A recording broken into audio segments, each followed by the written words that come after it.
Hello and welcome to the CISN Football Pregame Show. I'm your host, Blake Walker, and welcome to the postseason. It is officially playoff time here on the Metro, and for most of our CIML teams here in the Metro. We have a full slate of games tonight. Plenty to watch on the Central Iowa Sports Network. Might even go late into the evening. You just never know. We're going to talk about the players to watch for each team in the postseason this year, coach interviews, and much, much more. Let's jump right into your player to watch. One player to watch for each playoff team here in Class 5A. Take a look at your player to watch. One player to watch for each playoff team here in Class A. Or Class 5A. We'll go by pods. Liberty. It's led by Reese Reddick. Reese Reddick, the quarterback for Liberty. It's a high-scoring offense. He is one to watch for the Lightning. Grant Gamble, the running back for Waukee, can run downhill like no other, and he's hard to bring down. Waukee will rely on him heavily when it comes to their rushing attack and offense in general.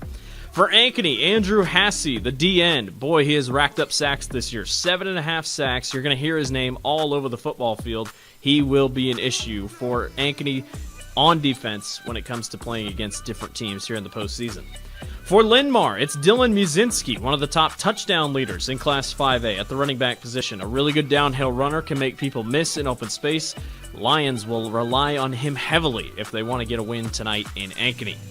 For the Valley Tigers, it's their linebacker, Andrew Price. With injuries being so big for Valley this season, kind of all over the skill positions, one thing has stayed for certain. Andrew Price is unbelievable at the linebacker position. He can get to the quarterback at any given moment, and he's going to rack up at least 10 tackles a game. Keep an eye out for Andrew Price. For Sioux City East, they are a gunslinging type offense, and they're led by their junior Cal Jepson. The quarterback will be one to watch. If Sioux City East wants a chance tonight, Cal Jepson has to throw the ball well. For the Johnston Dragons, it's been and has been for the last couple of years, it's Will Nuss, the quarterback. If he's good, Johnston is good. If he has an off night, Johnston struggles. Will Nuss is the key for the Dragons if they want to get far in the postseason. And then for Waterloo West, it's our only offensive lineman on the list, but Carson Nielsen is just that. He is a 4-star lineman headed to the University of Iowa, and he is massive. 6'7", over 280 pounds. He is unbelievable at the tackle position. They will run behind him tonight, undoubtedly. Keep an eye out for Carson Nielsen. For Dowling Catholic, it's been someone that's been there for quite a while. Rashad Davis is the key. If he can get going, then they're kind of unstoppable because you have to account for him in the running game and possibly in the passing game. Rashad Davis, the running back for Dowling Catholic, he is the star. Doesn't need the football like Tom Wilson told me earlier this week, but boy, he sure loves it when the ball is in his hands. For Ankeny Centennial, Braden Jackson is a big one to watch. He is going to be high-flying. He has been unbelievable all year, runs like a college running back. Braden Jackson will be a phenomenal threat for Ankeny Centennial tonight. For the Cedar Falls Tigers, Devarian Clark is just like Braden Jackson. He is very, very strong. He can run downhill, looks like a college tailback, but the biggest thing about him is that he's not hurt, and that is a huge deal for Cedar Falls. He's dealt with injuries all year. Clark will be one to watch. And then for Iowa City High, who takes on Centennial tonight, it's Bobby Bacon, the quarterback. He has led them through hell and high water this year for sure. It's been one of those seasons where one-point games have been aplenty, and Bobby Bacon has continued to show it out. Watch out for Bobby Bacon to sizzle a couple defenses here tonight. For Iowa City West, it's Jack Wallace, the quarterback. Kid can run and he can pass. He is an issue for Iowa City West, along with Mason Woods at the wide receiver position. It's a deadly 1-2 combo. Watch out for Jack Wallace and the Trojans offense. For Bettendorf, it's their D tackle, Amari Washington, who is the leading tackler on the team. He can get in the backfield. He can disrupt defenses. Bettendorf will rely on him heavily when it comes to the defensive side of the ball. For Pleasant Valley, Elijah Rodney, a running back. He is one to watch. Pleasant Valley has always had great running backs. Elijah Rodney is no different. He's over 1,000 yards on the season. Keep an eye out for Elijah Rodney for PV tonight. Could cause issues for Southeast Polk. And for the Rams, their quarterback has been the one thing that's really been consistent for them, that has been good and led them to their 3 straight state championships. The quarterback's going to have to do it again. Holden Hanson, the senior, has had great games. He's had a couple of games where he's been down. We don't know who he's going to throw to tonight with Sam Zelenovich possibly being injured, but we do know one thing. Holden Hanson is the key for Southeast Polk tonight and through the postseason. We're going to toss it to a quick break, and when we come back, we got some coach interviews and much more. You're watching the CISN Football Pregame Show.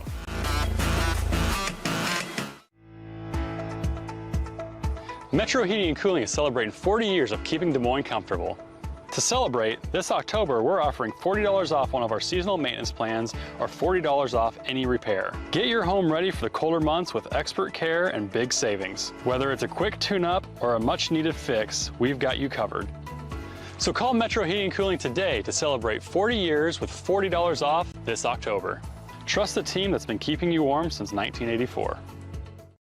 The deals are hot this month at DeArmond Ford Indianola. New 2024 F-150 XLTs with 3.9% for 60 months, plus up to $8,000 off MSRP. Get $6,000 off or 2.9% for 72 months on new 2024 Expeditions and new 2024 Edge and Escapes, both with 1.9% for 60 months, plus up to $2,075 rebate. No payments for 90 days on all new Fords at DeArmond Ford Indianola.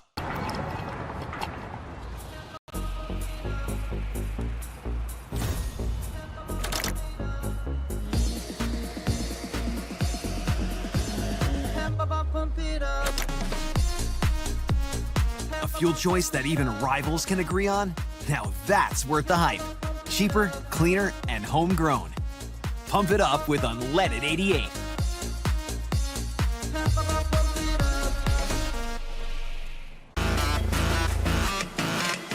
Welcome back to the CISN Football Pregame Show. I'm your host, Blake Walker. It's time for the coach interview segment of tonight's pregame show. Our very own Paul Yeager had a chance to sit down with Coach Pezzeti and Coach Moore ahead of Centennial and Iowa City High's big game on the gridiron tonight. Mitch Moore, head coach of the Iowa City High Little Hawks, joins us now. Coach, last week, huge win against Bettendorf, but it looks like last year. But you don't have to play Bettendorf in the playoffs this year. It's always a case. Every team's different. What'd you do differently this week in getting ready for the first week of the playoffs? Well, I think, last year it was, as a coach and 15 years of coaching, probably one of the hardest weeks you go through because you were really successful the week before against a team. You knew you weren't going to replicate that because it was a really good football team. They were going to change. They had to. You didn't know what exactly you were supposed to change because you did it really good the week before. So from this standpoint, we've got a lot of film on these guys. They've got a lot of film on us. You pile that together. You watch as much film as you can. You come up with a calculated plan to be able to funnel that all down into what can you show your kids. And I keep stressing that to our own coaches. It's not about what we know this week, just like any other. It's about what our kids know. And so we've got to decipher that information really fast, get a lot of film, watched in our own head, and then kind of regurgitate that to the kids through film and through practice and through scout looks. And when I ask, who stands out, who's leaders, and you're like, no, it's all 5, it's all 3, it's all 4 in this spot. It is such a team game. But you got to admit, you got some guys that are pretty special players. I mean, quarterbacks always get a lot of the pub, but yours is pretty special. Yeah, he is. I mean, and like we talked about the other day, I mean, he's this charismatic, really vibrant type, personality. He's a good leader. His dad's the principal of our school, and so there's a lot of things that they just provide our community, and that is kind of the story that everybody knows about the Bobby Bacon here. But like I told you the other day, like he's a talented quarterback. He's the best quarterback I've ever had throwing the football. He's a leader. He manages the game well, and like you said, the cuss word, the game manager. He does do that exceptionally well because he's got this personality that just keeps him calm and keeps him in the moment and where his feet are at. But he's got a skill set and he can put the ball on people. And I think the biggest thing he does within our huddle, between every 30 seconds, he provides this calmness and this confidence. And because he gets the job done and he gives everybody some confidence, he takes ownership, and he gives guys credit. So it's just, he's a really neat guy to coach. And then when that's one of your leaders, that's kind of how the personality of your team is, right? You've got this leader like this, and he's doing things the right way, and he does things a fun way, and so then that's kind of how your team bounces. So it's really fun to coach this team. Last question: what do you see as a key tonight for your team for a win? Yeah, no, I think it's just it's played with great consistency and great poise on offense. It's playing relentless on defense, kind of to match the mantra of Ankeny Centennial and how they play defense. We got to match that, and then. You always want to limit turnovers and create turnovers. You want to embrace the environment, and I think you really want to be competitive. I think sometimes you get in these moments and you hold back or you don't understand what the magnitude of the moment was leading into it, and so you're kind of you're playing with a little bit of hesitancy. And for us, I want our competitive nature to come out, and I think we've got a lot of guys that embrace these moments, certainly as a coaching staff and some players, and it'll be fun. It's going to be fun. So be competitive, enjoy the moment, play with the poise on offense and kind of a relentless effort on defense. It's November football. It doesn't get any better than this. It doesn't get any better than this, right? All right. I appreciate your time. That's Mitch Moore, head coach of the Iowa City High Little Hawks. Man, it's going to be – I always love saying that. It's always kind of fun. All right, Coach, thank you so much. Thanks, Paul. I appreciate you having us. Our pregame show continues after this on the Central Iowa Sports Network. Pre-game show, co-head coach Ryan Pezzeti. Playoff time, feels like playoff weather. It is. It's cold. And the only reason I bring it up is it's about dealing with adversity because you have to change plans, you have to alter this and things like that. That's what can happen in the second season. So this is a little bit of a lesson here. Oh, absolutely. You know what? When you face these teams that you face in the postseason, you absolutely want great weather. But that's not the way it goes. That's why we're built the way we are, and looking forward to it tonight. If it's rainy, if it's windy, if it's cold, running the football is usually a good thing, but you're all about balance, I know. Oh, absolutely. You know what? Week 9, I think we threw the ball as well as we have all year. We really put emphasis on it the past 2 weeks, and then week 8 we probably ran the ball as good as we have all year. So going into the playoffs, we know we have a lot of weapons to take advantage of, and our offensive line is playing great, and our defense is playing extremely well right now. I know it's not by design, but to get all those guys score that did on Friday night, it's got to be fun. It is. You know what? You don't just want one guy. It's a team effort, and it's a collective effort as our coaching staff to make sure we get everybody involved. And we're not asking to highlight anybody in particular, but it is nice when seniors can have a good night. Oh, for sure. We got a great senior group that, being part of a semifinal team a year ago, and then having a 7-2 year this year, moving into the playoffs. Outstanding group of kids. We talked about Caleb Reed in the pregame. We did on our air, and he started the game well. And then Isaac Brule just kind of took the thing over. Yeah, Isaac's a great athlete. He's a phenomenal baseball player, wrestler, football player. He can do it all. He just has those intangibles of an athlete, and he's just fun to watch and an ultimate team player.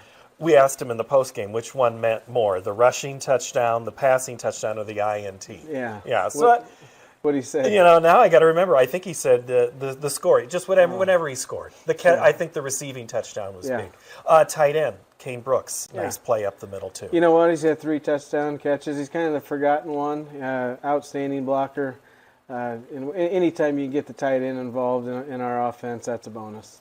Healthy as you can be for the month of November. What is the kind of the mentality of, we kind of already talked about the weather thing, but just getting in that mental space of preparing for an opponent you don't know much about that you've played?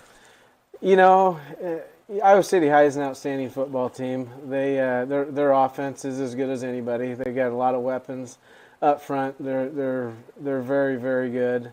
Defensively, they like to take some chances and do some things, but just like you said, when you get to the postseason and you need to be healthy, and we are, and I think they are too.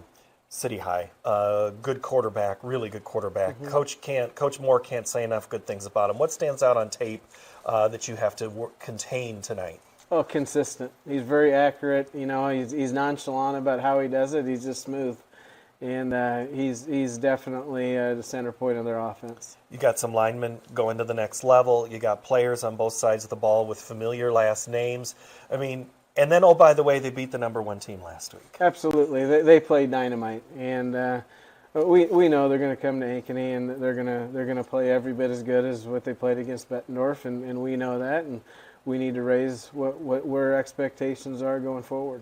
What's it going to be like to be in that first game before anybody else? There's got a lot of people kind of dialing you in to see what you look like. Yeah, it is, but you know what? At least we have a schedule, and we can go with our schedule, and we can move forward on that. And you're home. And we're home. All right, that's Ryan Pezzeti, our co-head coach of the Centennial Jaguars. Our pregame show continues after this here on CISN. Once again, I want to take a moment to thank all the coaches who have chatted with us tonight. We appreciate it greatly. Good luck to them this evening. We'll take one more break and be back to go over your entire Class 5A football playoff schedule tonight. We'll be right back. Iowans are working hard, but high prices make it even harder to keep food on the table. Record numbers need help. Your neighbors, your friends, your community. Stopping hunger starts here. Over 1,300 vehicles on WaukeeChevy.com. Schottenkirk Chevy Waukee. If we don't have it, you can build it. Newly expanded service department means we're hiring. See the openings on WaukeeChevy.com. Schottenkirk Chevy Waukee. WaukeeChevy.com. Western lets your UTV power through the storm. The Impact V-Plow and Impact Straight Blade. With the features the pros demand. Custom tailored for your UTV. And to keep your work top-notch, rely on the Tornado UTV Hopper Spreader. Now that's a job well done. Western, more jobs done faster. Visit Truck Equipment Inc. today at truckequipmentinc.com. Getting your car serviced or repaired can be a pain. That's why Westside Auto Pros is committed to making it as painless as possible. If you wish, we'll come get your car at your home or office and return it when it's done. Or you can drop your car off here and we'll shuttle you to where you want to go. When we're finished with your car, we'll come pick you up and bring you back. If your car is going to be here for a few days, we offer low to no cost rentals. So give us a call and say, I can't wait to have my car serviced at Westside Auto Pros. Welcome back to the CISN Football Pregame Show. I'm your host, Blake Walker. It's time to wrap things up before getting you out to the big games tonight. Let's go over your schedule in Class 5A, every playoff game this evening. Your first pod to keep an eye out for, the Liberty Lightning host the Waukee Warriors. Waukee is without their starting quarterback, Beckett Baker. They will go on the road to take on a high-scoring Liberty offense, but they also give up some points. Keep an eye out for Waukee in this one. Could be playing spoiler as the 16 seed. And then Ankeny is taking on Linmar. This game's starting late in the window, 8:30 because of Centennial and Iowa City High playing. Ankeny has already lost to one team out east. They'll try to take care of Linmar here, who is a very sneaky team with a very talented running back group. Your second pod, Valley hosting Sioux City East. The Tigers have been on fire this year, have only slipped up only a couple times, but they face a Sioux City East team that, like them, likes to throw the football a little bit with Cal Jepson at the helm. Keep an eye out for this one. Sioux City East has already lost to 2 CIML schools this year. They'll try to upset Valley tonight. And the winner of that game will take on the winner of Johnston versus Waterloo West. The Dragons are having a phenomenal year, have really been sneaky good with Will Nuss at quarterback, a very talented running game, and a defense that has been lights out. They take on a Waterloo West team who has had a weird season, but have beaten the teams they needed to beat to get to the postseason. They defeated Atumwa last week on a last-minute touchdown to fight their way into the postseason. They'll look to upset the Dragons here tonight. Your next pod, Dowling Catholic versus Cedar Falls. Boy, this feels like an old school matchup, but really they've only played each other once in the Bound era, dating back to 2006, and Dowling Catholic won on 15 straight unanswered in the fourth quarter. Cedar Falls is a very sound team. They're finally healthy for the first time this year, and they take on a Dowling Catholic team that has given up some points, has played in some close games, but with Tom Wilson leading the helm, you just never know what Dowling is capable of as they try to get back to state championship winning caliber. And then the team that they'll play if they win, Centennial taking on Iowa City High. An early game here, a 5:30 kickoff. Centennial, really good this year, really good in the running attack, but have lost the 2 close games that they've been a part of, and they face a Iowa City High team who has also been a part of some very close games. Iowa City High led by Bobby Bacon. Boy, they are a tough test when they come out from out east. Keep an eye out for this one. Should be a good one between the Jags and the Little Hawks. And finally, number 3 seeded Bettendorf takes on number 14 seeded Iowa City West. Bettendorf coming off their first loss of the season last week to Iowa City High. Iowa City West, on the other hand, upset PV, but then lost last week to Cedar Rapids Prairie. Prairie didn't make the postseason, but City West can compete with anyone. A high-flying offense with Jack Wallace and Mason Woods. Keep an eye out for this one. Could be one of your upsets this evening. And finally, your 3-time defending state champions are on the road. The 11th seed Southeast Polk Rams fight their way into the postseason. They will go on the road to take on number 6 ranked Pleasant Valley, who has not fared well against CIML opponents the last couple of years. Can Southeast Polk join the group of going to Eastern Iowa and getting a win? Big game tonight for Coach Zelenovich and the Rams. Well, that will do it for us here on the CISN Football Pregame Show. I've been your host, Blake Walker. Appreciate you so much for watching. Enjoy the games this evening. We'll see you next week. The Iowa High School Athletic Association playoffs begin now here tonight. It is the Class 5A as presented on CISN. It is Centennial and City High from Iowa City. Good evening, everybody. Along with Tim Halber, I'm Paul Yeager. We are here at Ankeny Stadium. We're getting ready for the national anthem. We're also getting you ready for this contest, so stick right with us as we get ready for a doubleheader tonight. We have 2 big games coming your way for this contest. We're back in a moment. You're watching high school football on CISN.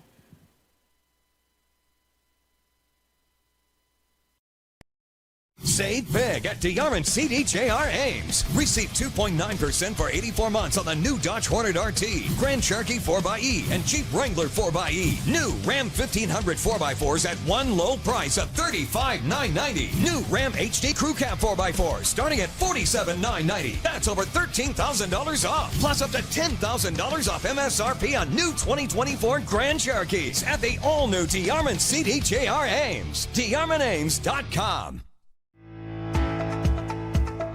Metro Heating and Cooling is celebrating 40 years of keeping Des Moines comfortable. To celebrate, this October we're offering $40 off one of our seasonal maintenance plans or $40 off any repair. Get your home ready for the colder months with expert care and big savings. Whether it's a quick tune-up or a much-needed fix, we've got you covered. So call Metro Heating and Cooling today to celebrate 40 years with $40 off this October. Trust the team that's been keeping you warm since 1984.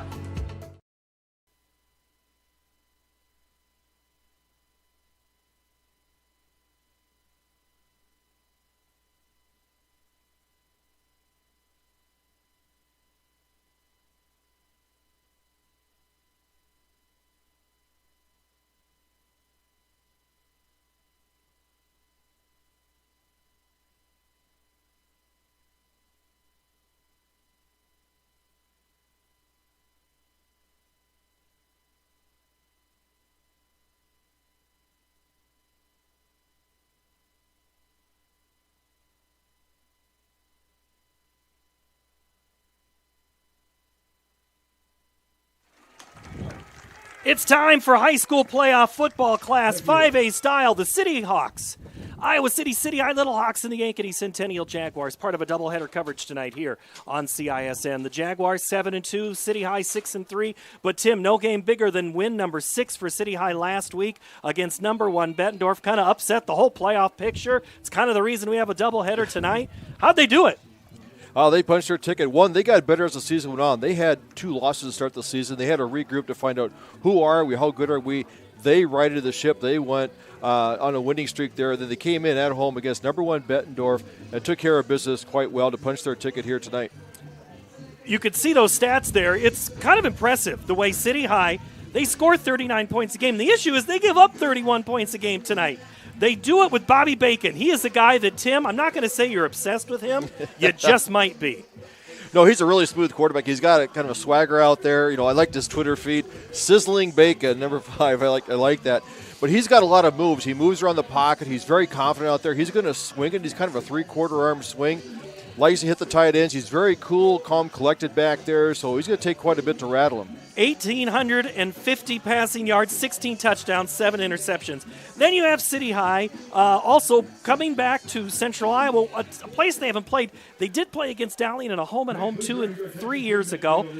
This is their first chance to play Centennial in state football. But the Jaguars come in off a big 49-7 win last week against Urbandale, and it's been the guy, 6 different guys scored last night. Isaac Brule was the star of the game. He did everything, but it still starts with Braden Jackson. Yeah, Braden Jackson coming in over 1,000 yards rushing. He is the bell cow. If they could get him going, they're going to try to find different ways. Last week we saw the passing game emerge. One of the coaches says, we've been in playoff mode about 3 weeks now, so they've been gearing up for this to be peaking at this time of the year. 1,100 rushing yards, 18 touchdowns. That guy is averaging 8.2 yards a carry. We're going to see 2 great running backs tonight. We'll see the second in our nightcap when it's Ankeny and Linmar. They're going out for the coin toss right now as City High is in their red pants and white tops with silver helmets. The Jaguars in all black tonight.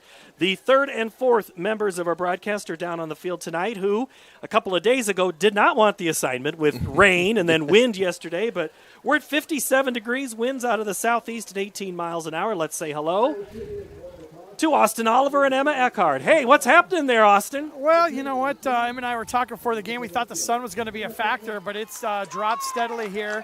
The wind has been a factor right up until just a few minutes ago, and it's kind of died down, and that's what's kind of making it chilly down here.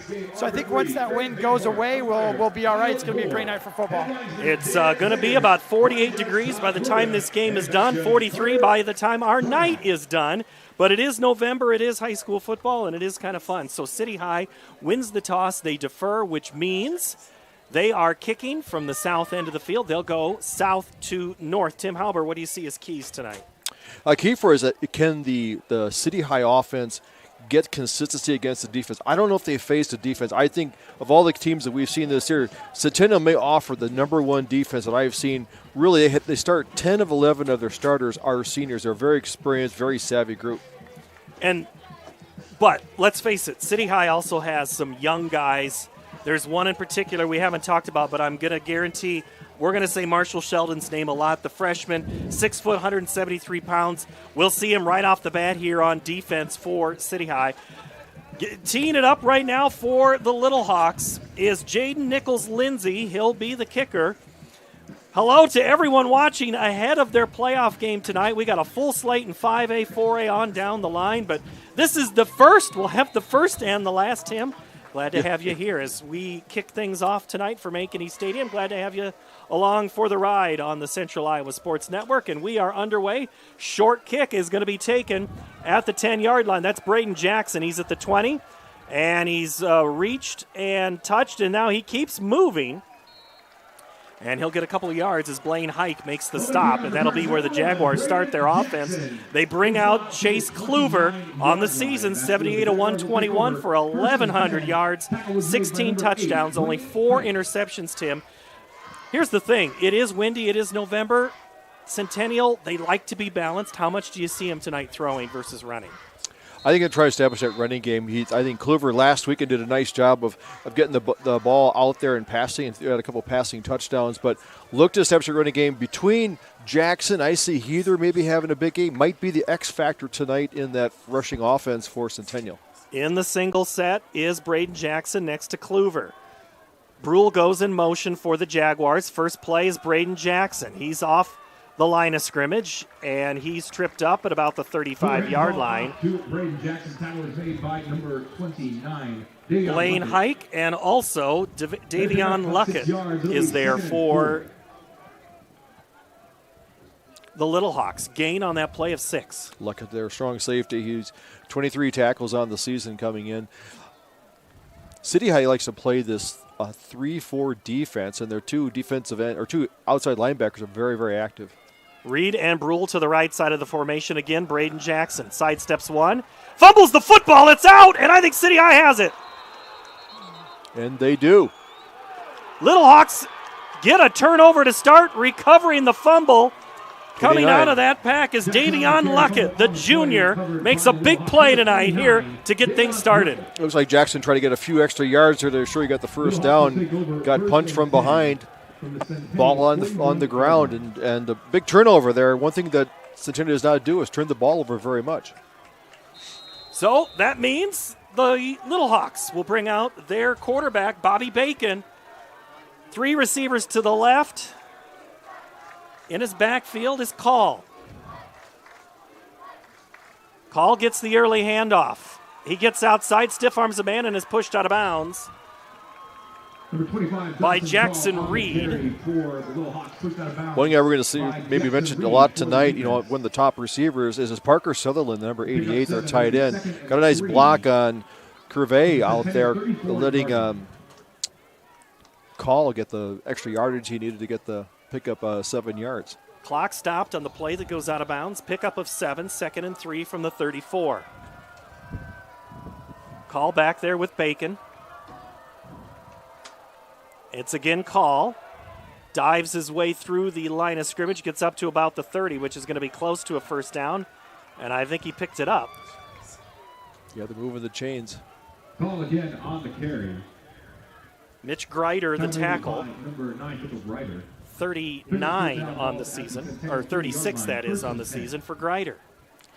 We'll see Iowa City High come out. Typically they do 11 personnel, which means like they have a single running back and a tight end tighten the formation. We'll see Sutherland out. He'll drop into a slot position because he's tied for the lead in pass receptions for those teams. He's got 29 receptions on the year. Man in motion for City High. They fake the jet sweep. Bacon to throw. Thinks about it twice. Hit as he throws, and it falls short, incomplete. On the pressure is Curvey. Back at the 40. Bacon just lucky to get rid of that football. Yeah, he doesn't have that much time that he thinks he does. Curvey lined up on the right side of the formation, getting around the end there. They'll flip, Bassett and Curvey will flip different end responsibilities, but he got around there, put pressure on, and really forced a bad throw there from Bacon. Do we call this Friday Night Daylights? Yeah. Is that what this is? It's kind of weird to be in November and we're playing a game in the day. It's like the old days when they used to play playoff games outdoors on a Saturday. Call the handoff. He gets to the line of scrimmage and maybe squeezes out a yard. Isaiah Bassett there, as well as Curvey. And Carlos Blunt in there for Centennial, but Call still gets 3 on the play.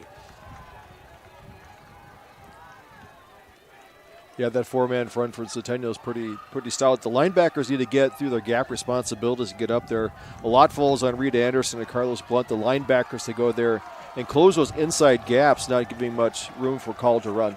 Home fans making some noise here on 3rd down. Yet to see the big tight end before the play. We have a penalty flag. I think City High moved. Yep. Left tackle there.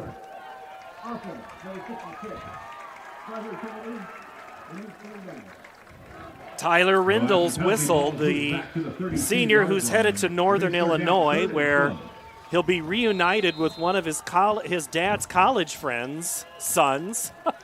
Chase Shuddy, one of your favorites. Yeah. Chase last year, tight end. Now at Northern Illinois, that's where Rindle's will go. 3 to the right, 2 to the left. Bacon alone in the backfield. To throw on 3rd down, the screen is dropped. Chase Newton. That play likely was going to be blown up anyway. And now here is a storyline that will develop in both contests tonight. Both of the Ankeny schools bring good field goal kickers, experienced field goal kickers.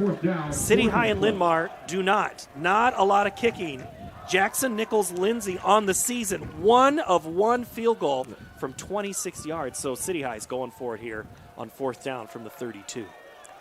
Yeah, here's an opportunity. They can either go for it, or if they could pooch punt it, trying to pin that offense back there inside the 10-yard line. Bacon in the gun.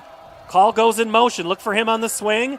Here comes some pressure. Step up, throw down the left sideline over the intended receiver of the big tight end. They were going for Parker Sutherland. Plays blown up. Del Wesack and Cale Woods on coverage for Centennial. Second turnover of the game, this time on downs by City High. So the fumble comes back not to bite the Jaguars. Do I have that right? Yep, that's a. I think that we got what you're saying there, but good job by Cale Woods. He's also 6'4". He's got the tight end responsibility there, a little bit high in the throw, some good pressure. Not letting Bacon get his feet set back there. He's 0 for 3 in the game to date. Let's see if the Jaguars kind of pick it up where they left off. Only 14 yards change. They go with Braden Jackson. He dances left, now cuts it back right to the 40-yard line before he's brought down by Drew Nye, the senior, 6'3" linebacker. Nice job by the guard, senior guard Max Dickinson, getting out there, pulling to his right, kicking the block out, creating that lane for Jackson to run up. Pick up a 9 on the play, and Centennial goes tempo, at least limits the change of personnel. They check their wristbands, look back up, play clock lots of time at 18 seconds.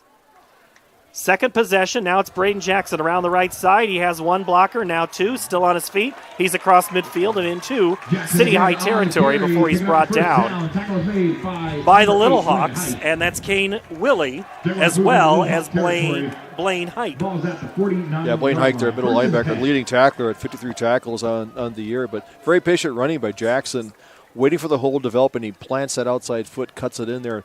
That's where a lot of your good running backs get most of their yards, is cutting it up back into the gap.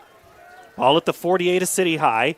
Braden Jackson again, round right side. He's got a whole lot of black jerseys. Cuts it back at the 40 to the outside. Rides a defender like a surfboard down to the 35-yard line before he's brought down by Hike. Kane Brooks, the tight end. We don't talk about him much. He doesn't catch many balls. I think he only has like 4 catches on the season. Nice job of blocking on the outside, creating that space for Jackson to take it up to the outside and get the first down.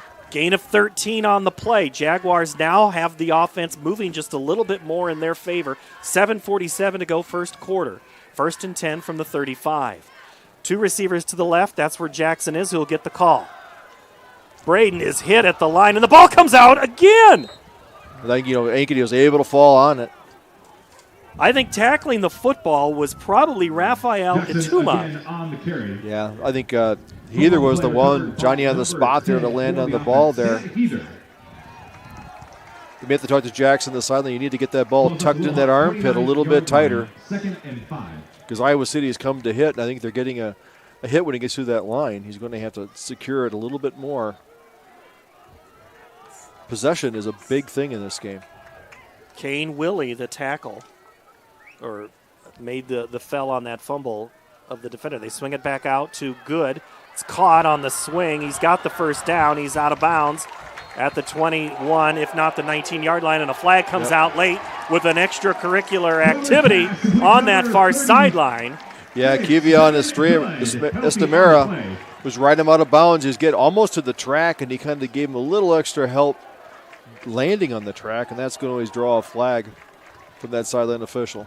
There's a look at Mitch Moore in the white with the arms crossed, looking to hear exactly what is going to come here from our official, Craig Van Vark. After the play was over, personal foul. Defense number 7 for a late hit out of bounds. Estramera whistled there, and that'll push this ball well inside. There's the swing, kind of thrown behind Good. On left-hand side, big block by number 4, Isaac Rule. I think if they would have just figured out a way to just kind of let go or just all slow up together, there wouldn't have been a flag. Correct. It's hard to stop on a track with football shoes. First and goal from the 9. Brule on motion, gets the ball, cut inside. He's down to the 5 before he stood up and dropped. Brule takes the handoff. Sheldon there as well as Hype. Yeah, Brule seeing more rushing action late the last few games. He's got 8 carries in the season. You know, the Swiss Army knife of football players out here last. He was scoring on interceptions. He was scoring on pass receptions. You know, he's that X factor that you don't count on, but the guy does make a big impact during the game. Brule on the left side of the formation. Heather is behind Kluver, who goes under center. Second and goal from the 5. They give it to Heather. Sam off left tackle.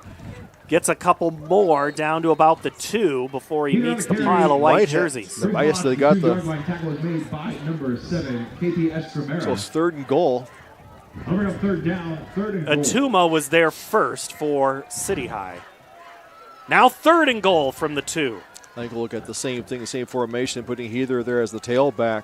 You have to account for him because he's a big body that can take it up between the tackles. But then you can't fall asleep on Jackson or Brule on the outside taking on a jet sweep. If you were thinking of coming to this game or maybe were scared away by the anticipated size of the crowd, we got room here. Yeah. Come on down. Both sides have good seating still available. People are still arriving. But one ticket gets you both games tonight. We'll step away for a timeout by the Jaguars.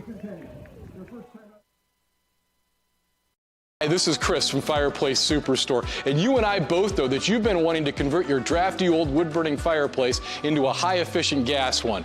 Well, this is the perfect time. Heating Glow is making it easier than ever. If you buy this year between September 15th and October 13th, Heating Glow is giving a free vent kit worth up to $650, making it easier than ever to convert that old wood burner. But the best deal in years won't last, so come on in today. Fireplace Superstore, just west of Homemakers at 109th and Douglas. Okay. We're back. And we're back. And we're back. We're back all night. You got energy to go all night? Did you take a nap today, Tim? Of course, I'm retired. You know, I schedule those in the afternoon. You gotta.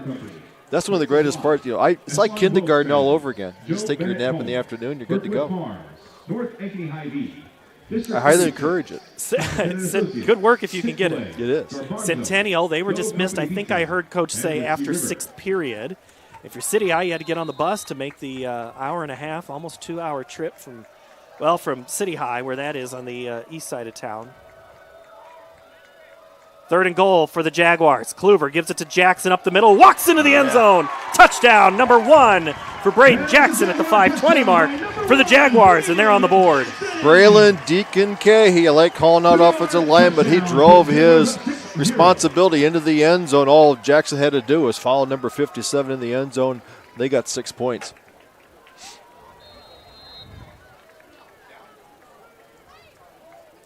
And here is probably one of the more consistent kickers you'll see in 5A. Bendizu in for the extra point. Out of the hole to Kluver. As dusk starts to approach here. Beautiful time of night, and that's a beautiful kick. 7-0 Centennial. 42 of 42.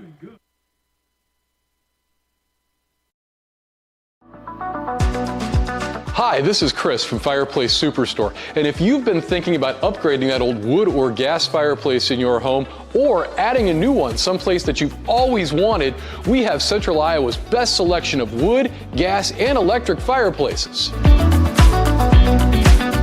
So if you've always wanted to add some warmth and beauty along with value to your home, come see us at Fireplace Superstore today. 10820 Douglas in Urbandale. Getting your car serviced or repaired can be a pain. That's why Westside Auto Pros is committed to making it as painless as possible. If you wish, we'll come get your car at your home or office and return it when it's done. Or you can drop your car off here and we'll shuttle you to where you want to go. When we're finished with your car, we'll come pick you up and bring you back. If your car is going to be here for a few days, we offer low to no cost rentals. So give us a call and say, I can't wait to have my car serviced at Westside Auto Pros.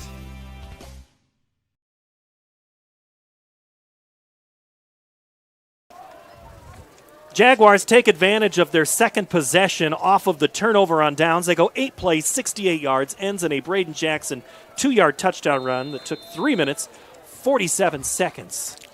Jeff Martins again with the great stats all year. Appreciate him. He's ready to work too. Hope you're ready to have it. Bendizu's kick is an end over end. It's going to go right at the 1-yard line. It's going to be taken out by City High and wrapped up. Fumble, and the Jaguars have the ball. And I can't tell if that was a hit that left an impression, but holding his arm right now is Jack Lampy, recovered by Curvey.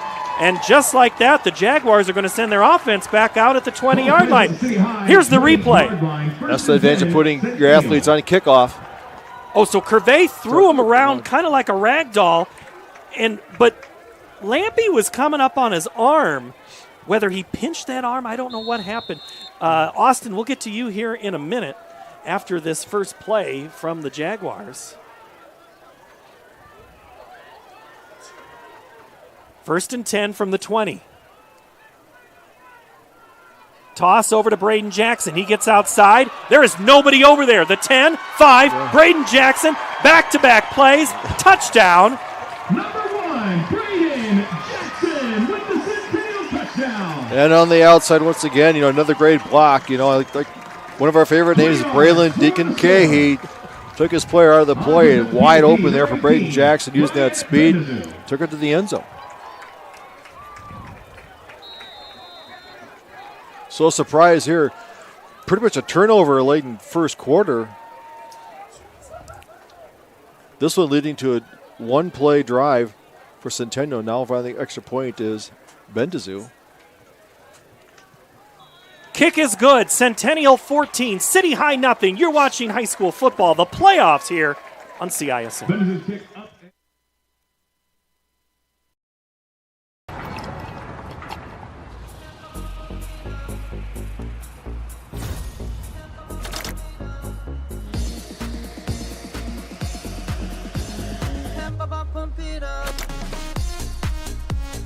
A fuel choice that even rivals can agree on? Now that's worth the hype. Cheaper, cleaner, and homegrown. Pump it up with unleaded 88.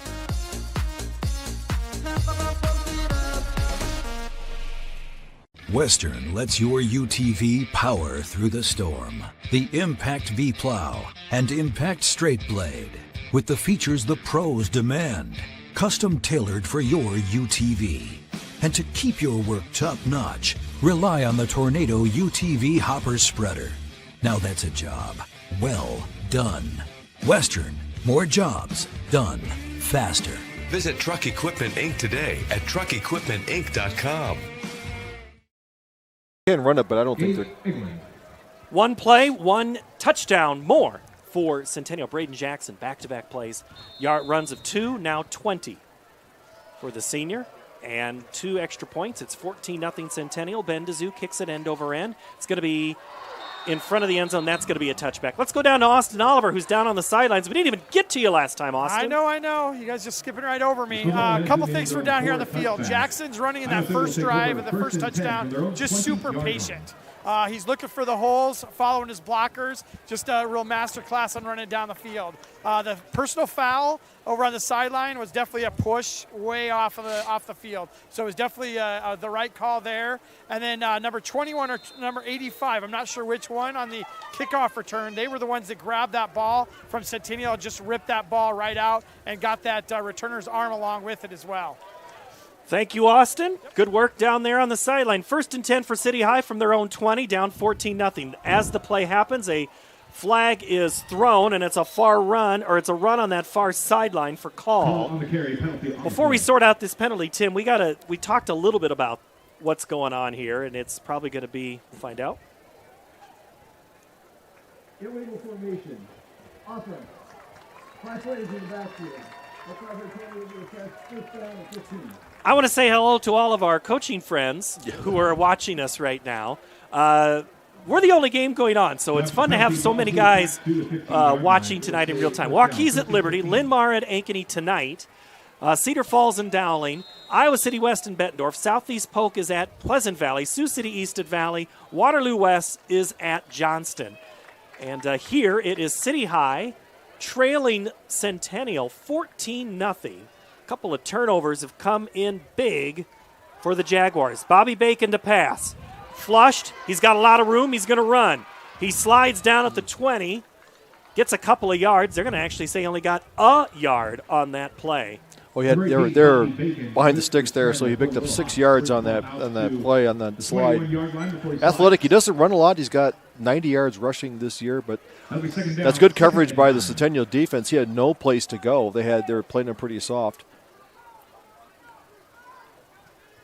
You talk about, rushing the football. City High as a team, they've run it 341 times for 2,000 yards. That's more than the Jaguars. So to see them now be put into a pass situation, we'll see how that unfolds. Bacon on the quick throw. It's caught at the 20-yard line, and then another couple of yards after the catch for Chase Newton.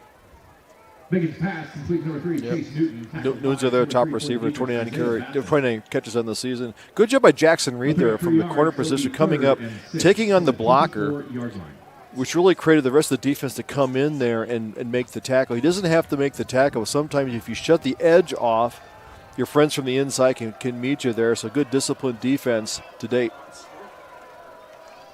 Cross comes to the far sideline of the formation. Bacon with time. Rolls out far side. He's pressured. Throws off the fingertips of his big tight end, incomplete. He's tried to go twice to Sutherland. Both times have fallen incomplete. And City High is going to have to go 3 and out here on 4th down. Yeah, Bassett coming in, playing the right side, flipping it with Curve. He put the pressure on there, causing Bacon to roll. He throws pretty well on the road. Little bit high there. Usually means your feet aren't as set. Can't quite get the ball to spin like you wanted to, so the nose comes down to hit his tight end. So here they are. They're punting again.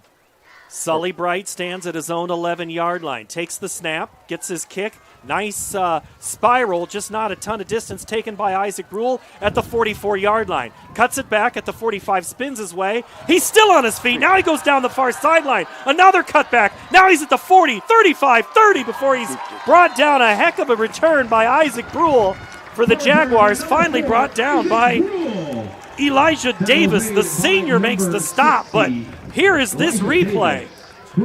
He is a wrestler, so I think he got 2 points on the escape. Took it down the sideline, picked up another 20 yards, giving him great field position down there on the 31-yard line. Ankeny offense is in great shape again. Are we zooming in on that play call sheet there? Oh, okay. Yeah, we probably shouldn't blow that one up. Good look there. Co-head coach Ryan Pezzeti. It's also one of 2 co-head coach events we'll have tonight. We'll also have that in the Linn-Mar game coming up after this one. And at the rate it's going for the Jaguars, they're going to, if they can score here, that is really going to speed up this game for Centennial. 14-0 here, 3:07 to play. Braden Jackson gets the call. Braden is into the secondary. Next level run again. Braden Jackson. Another carry, 9 touches for 83 yards. He has 83 of the team's 90 rushing yards so far here in the first quarter. Yeah, we mentioned at the beginning of the game they're going to work him. He's the key to the game. And he gave a great stiff arm to Ituma out there. Not an easy job to do, but stiffed arm him and then picked his hole. He's getting a lot between the hash marks. That's really where the big yardage has been for Jackson tonight. Blaine hiked the tackle, the junior here. Now it's 1st and 10 again for Centennial from the 19. Handoff, Braden Jackson right side, makes a cutback. He's inside the 10, pushes his way forward to about the 6-yard line, close to another first down. He is just absolutely taking defenders with him that time. Dominic Salibi went for the ride. You got the 5 offensive linemen, then you add, Heather in there. It looks like having 6 linemen. Braden Jackson around the right side into the end zone for the 3rd time in just the first quarter.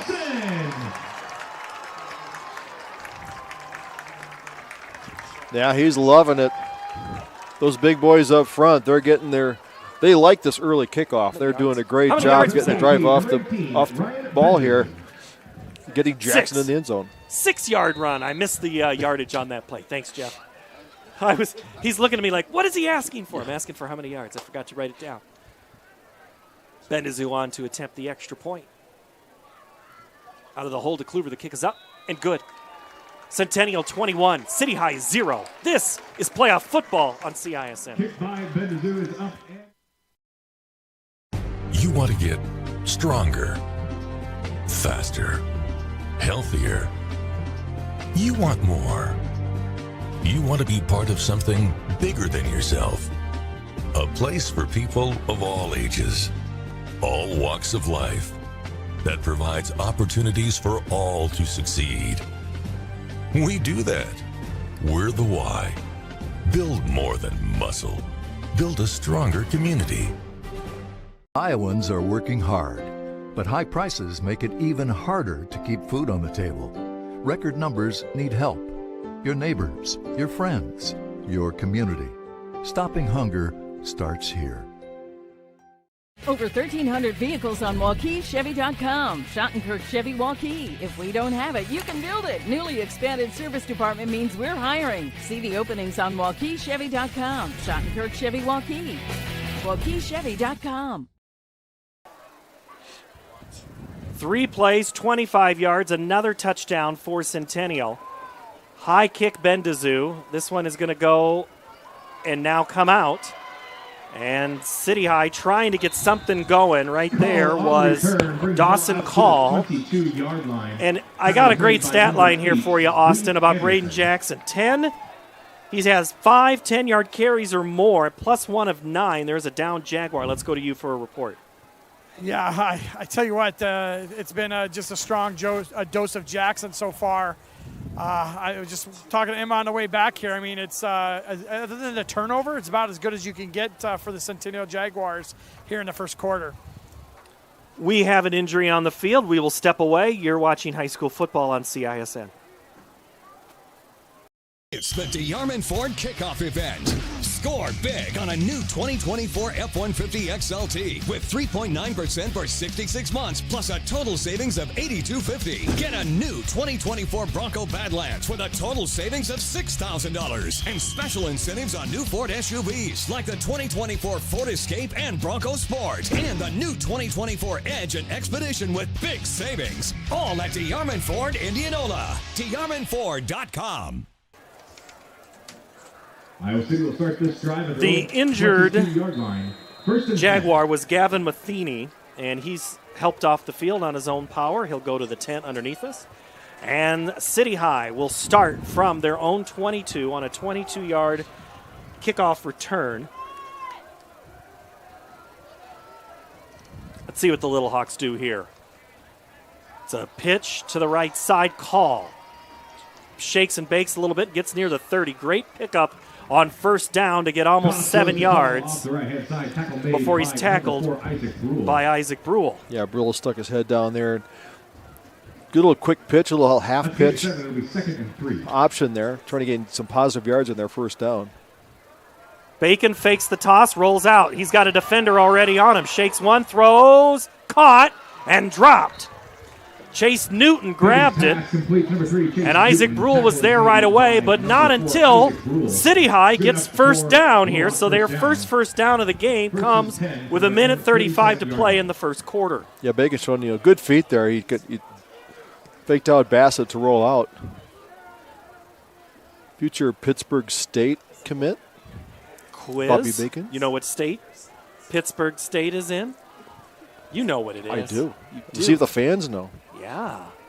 Bacon now, 1st and 10 from his 37. Play action, throws it off his back foot. Caught. And up to about the 40-yard line is Connor Cross.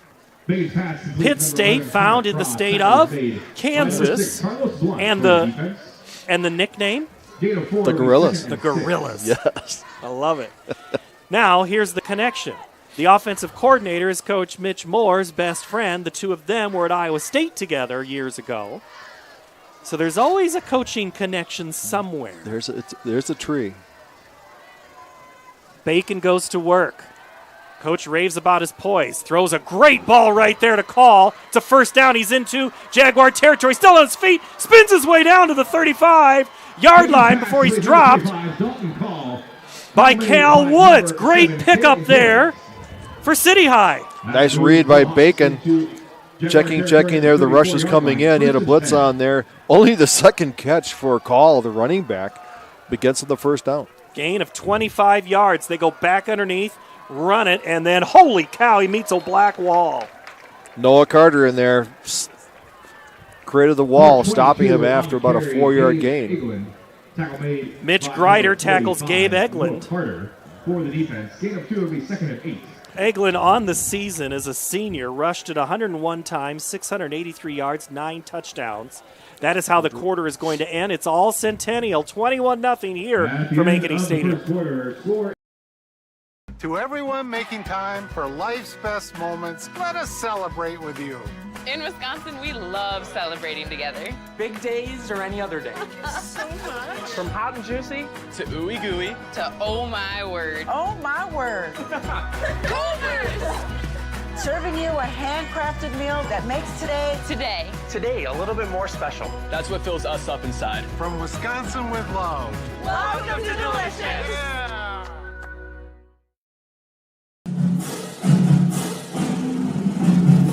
Ankeny's Centennial Playoff Football is presented by Ashland Wealth Strategies and Dose Steel, and brought to you tonight by Freedom Tire, Anne-Marie Gerke with Farm Bureau Financial, Northwest Bank, Wenzo Insurance, Clarity Construction, and 8x8 Electrical Contracting.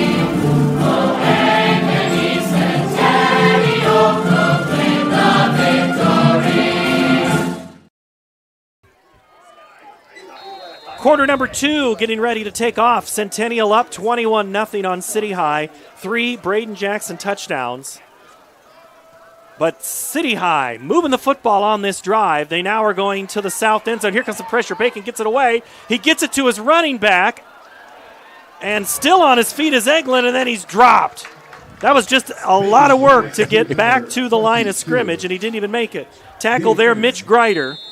And there is an injured Jaguar, and I think it's the guy who was given pressure.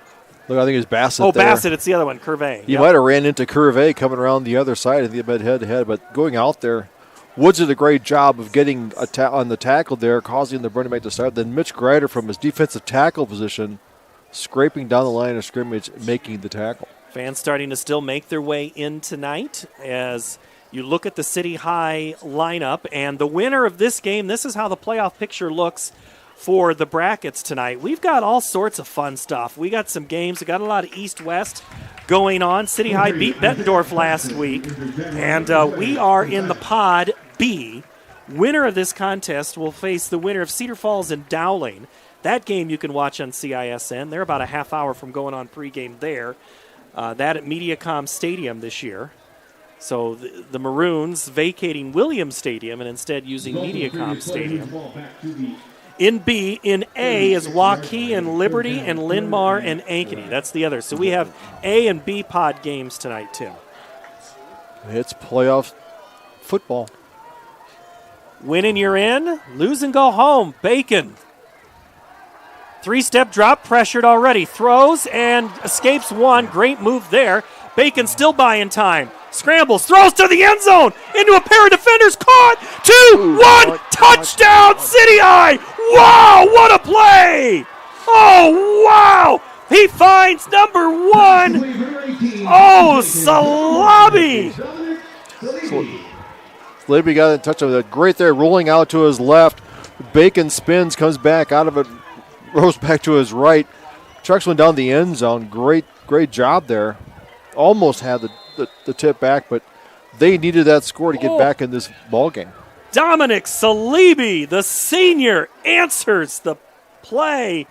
Great throw from Bacon to keep that play alive. Before the snap for the extra point, there's motion. So now it's going to be a little extra work for Jaden Nichols-Lindsay. Now, Saliba came in the game with 24 receptions for 337 yards and 2 touchdowns, so he is one of his favorite receivers out there. He does have a knack of getting open. He's not real big. He comes in at, he was 6'1", but he does a nice job of finding the ball, catching it, and then getting it in the end zone. Nichols-Lindsay now will move back, and it'll be a 25-yard field goal, which is match his season long. But that was a field goal, not an extra point. Kick is up, and it is good. City High makes it a little closer, 21-7 here in the second quarter.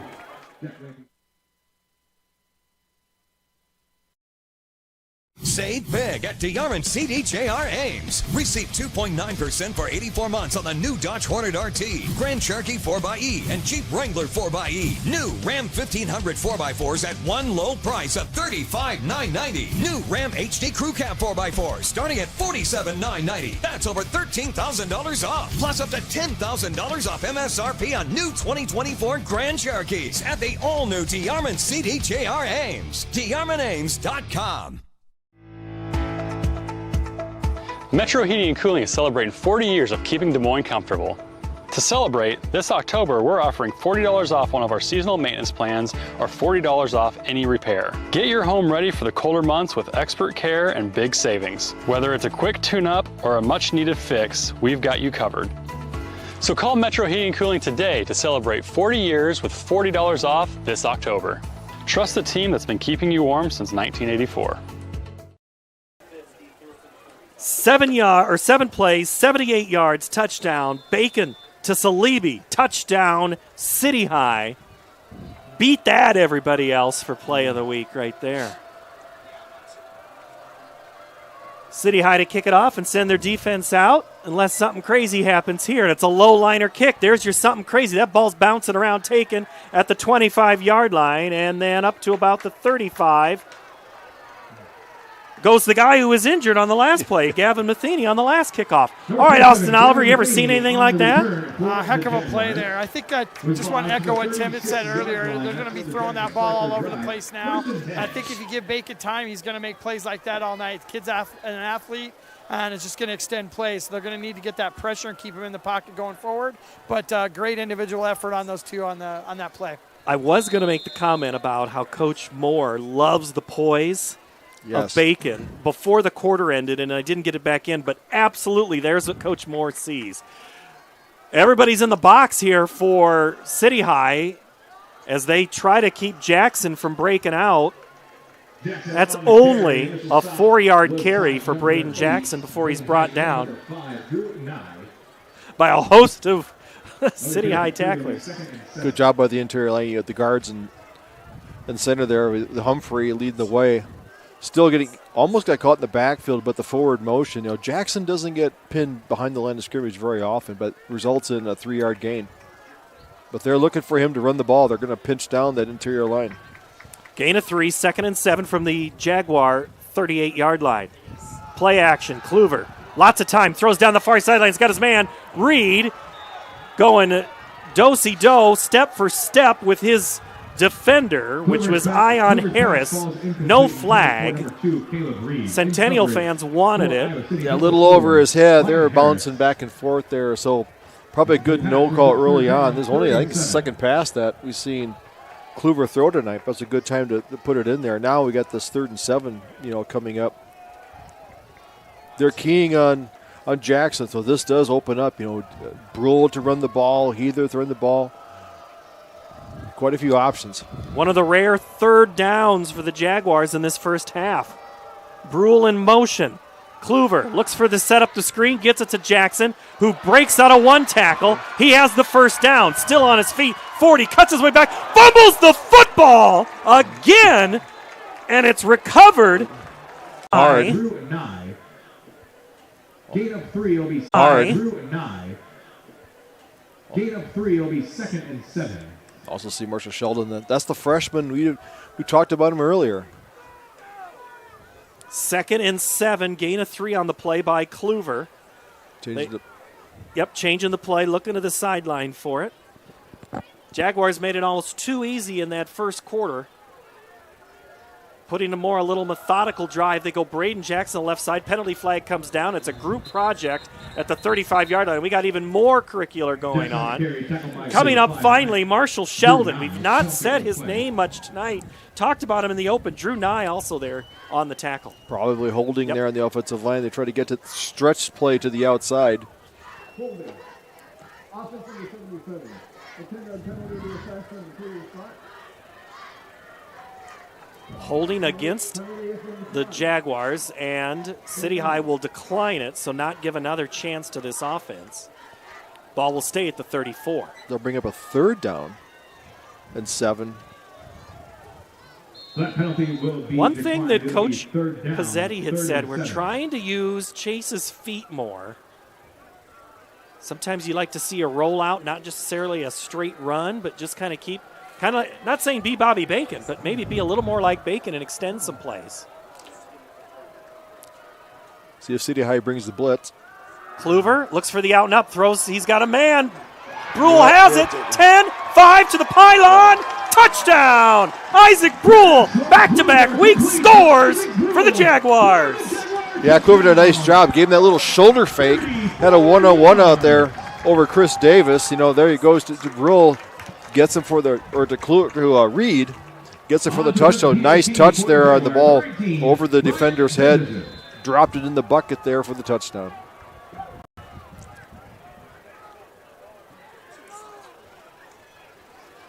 Bendizu on for the 4th time tonight to attempt the extra point. Kick is up, and it is 28 for Centennial, 7 for City High. You're watching high school football on the Central Iowa Sports Network.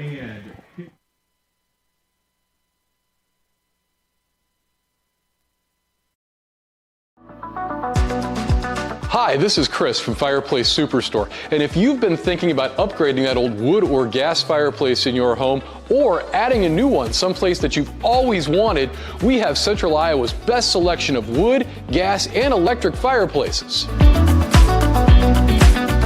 So if you've always wanted to add some warmth and beauty along with value to your home, come see us at Fireplace Superstore today. 10820 Douglas in Urbandale. Getting your car serviced or repaired can be a pain. That's why Westside Auto Pros is committed to making it as painless as possible. If you wish, we'll come get your car at your home or office and return it when it's done. Or you can drop your car off here and we'll shuttle you to where you want to go. When we're finished with your car, we'll come pick you up and bring you back. If your car is going to be here for a few days, we offer low to no cost rentals. So give us a call and say, I can't wait to have my car serviced at Westside Auto Pros.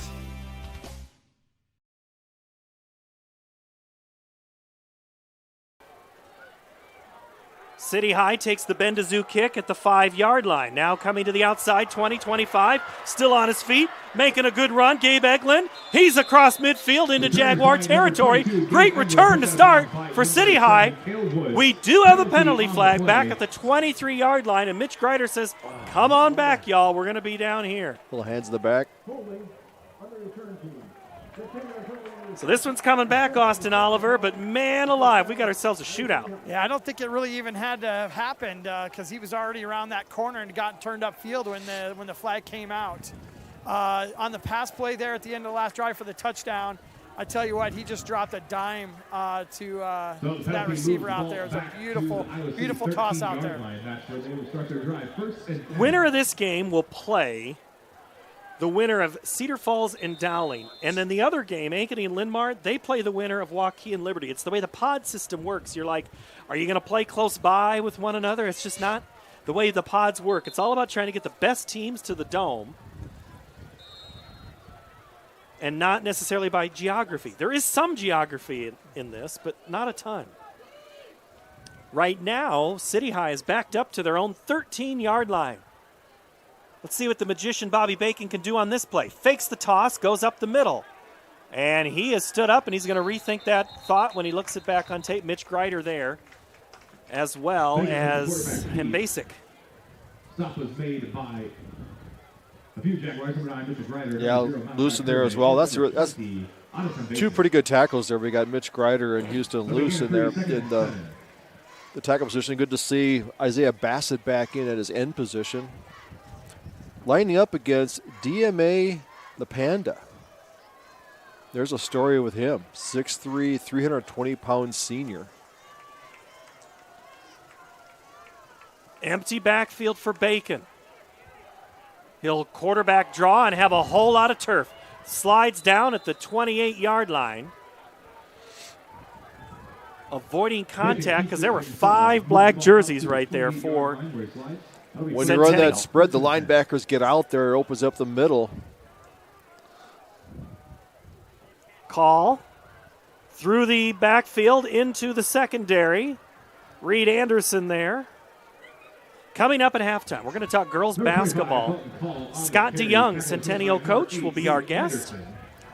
Feels a little bit more like basketball season tonight. Call again. They like that tempo offense. Line of scrimmage, no more. Call on the carry, moves the ball to the Iowa City 40-yard line. And Basic there again. Starting to see a few more maroon shirts trickle in. Come on in, we're one community, as I saw posted on one of the football parent pages this week. Enjoy the game, got a lot of friends. Saw a few Linmar shirts already in the parking lot, too, before the game a couple hours ago.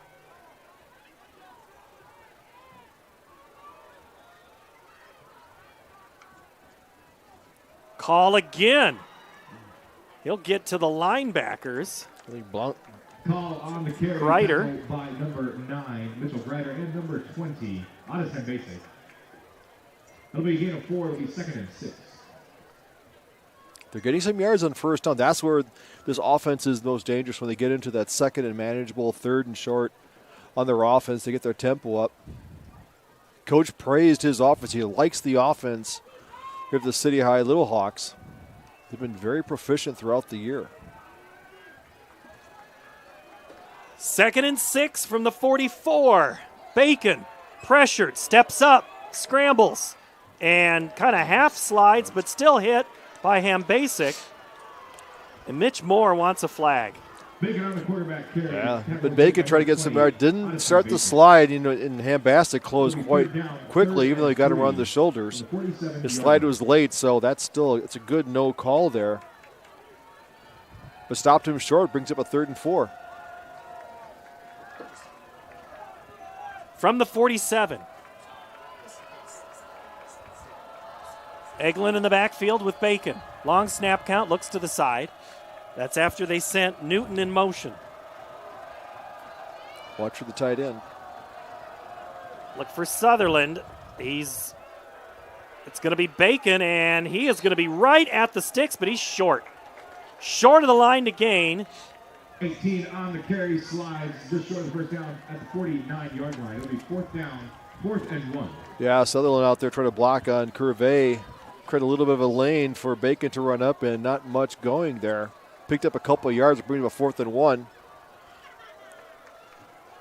City High down 28-7. They're going to go for it. Wouldn't surprise me if he passed. Call is back there. Pass. Caught at the first down. That's going to move the chains. Chase Newton, the sophomore, grabs it out of the Friday night air. And that'll keep the drive moving for the Little Hawks here with 4 1/4 to play in the half. Yeah, Chase Newton, one of his favorite wideouts, between the tight end and Newton. Those are two of his favorite targets. Hasn't has thrown to Sutherland a couple of times. That's one of the main parts of their offense. But see if they want to go back. They've been doing a good job of getting positive yards on first down. Trips to the far side of the formation. One man goes in motion. They give it back on the underneath to Call. Grider was the number I saw first, but that was not who was there first. Houston Luce was there, and Isaiah. And no, that was Carlos Blunt. Yeah, Luce for a junior, 5'11", 190, does take up a lot of space, takes on a lot of blockers. Didn't give him too many yards there on that first down. From the 44. Bacon to throw. Stumbles, throws off the side, nearly intercepted, incomplete. Isaac Brule there. Talk about a height mismatch between Isaac Brule, Parker Sutherland. Yeah, he had Call running out to the flat. He took a look at him, thought he had Sutherland coming back across the middle. Good thing he threw it low and away, because I think Brule, who's got 3 interceptions on the year, was looking to me to get his 4th.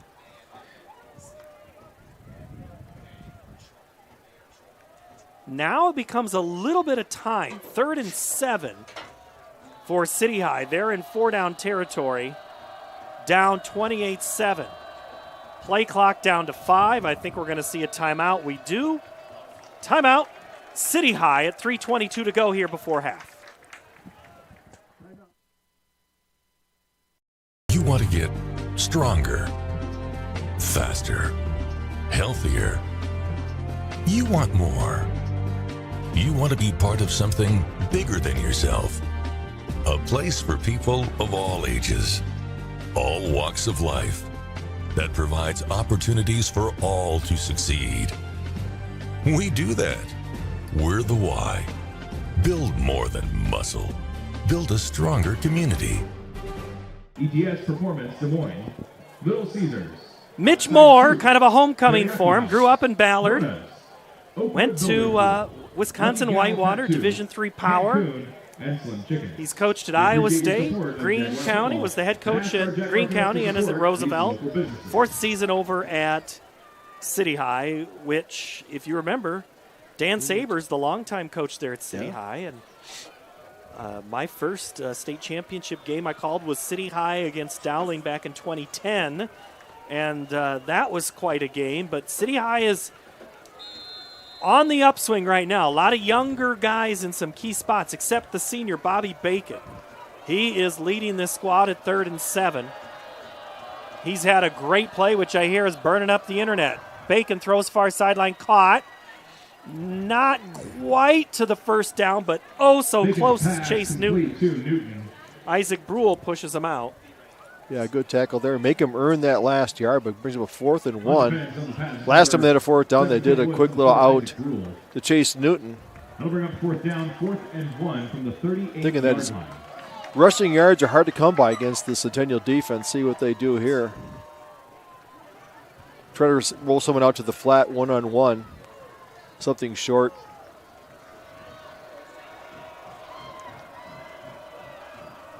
From the 38. Bacon fakes the pitch, dives, and gets the first down. But I tell you what, he slides not with his feet first, but his knees first. Yep. And that sets him up to get popped a couple of times. Yeah, he went down there. The defensive line just kind of lands on top of him. He picked up the first down. Little semi-RPO there. Taken up behind his tackle. Behind the Panda. The Panda? Is that what you said? Wow, that's if not, we just gave him a nickname. Just the Panda. Bacon to throw. It's caught. Nice move on that far sideline. Still on his feet. His cross. And he's at the first down.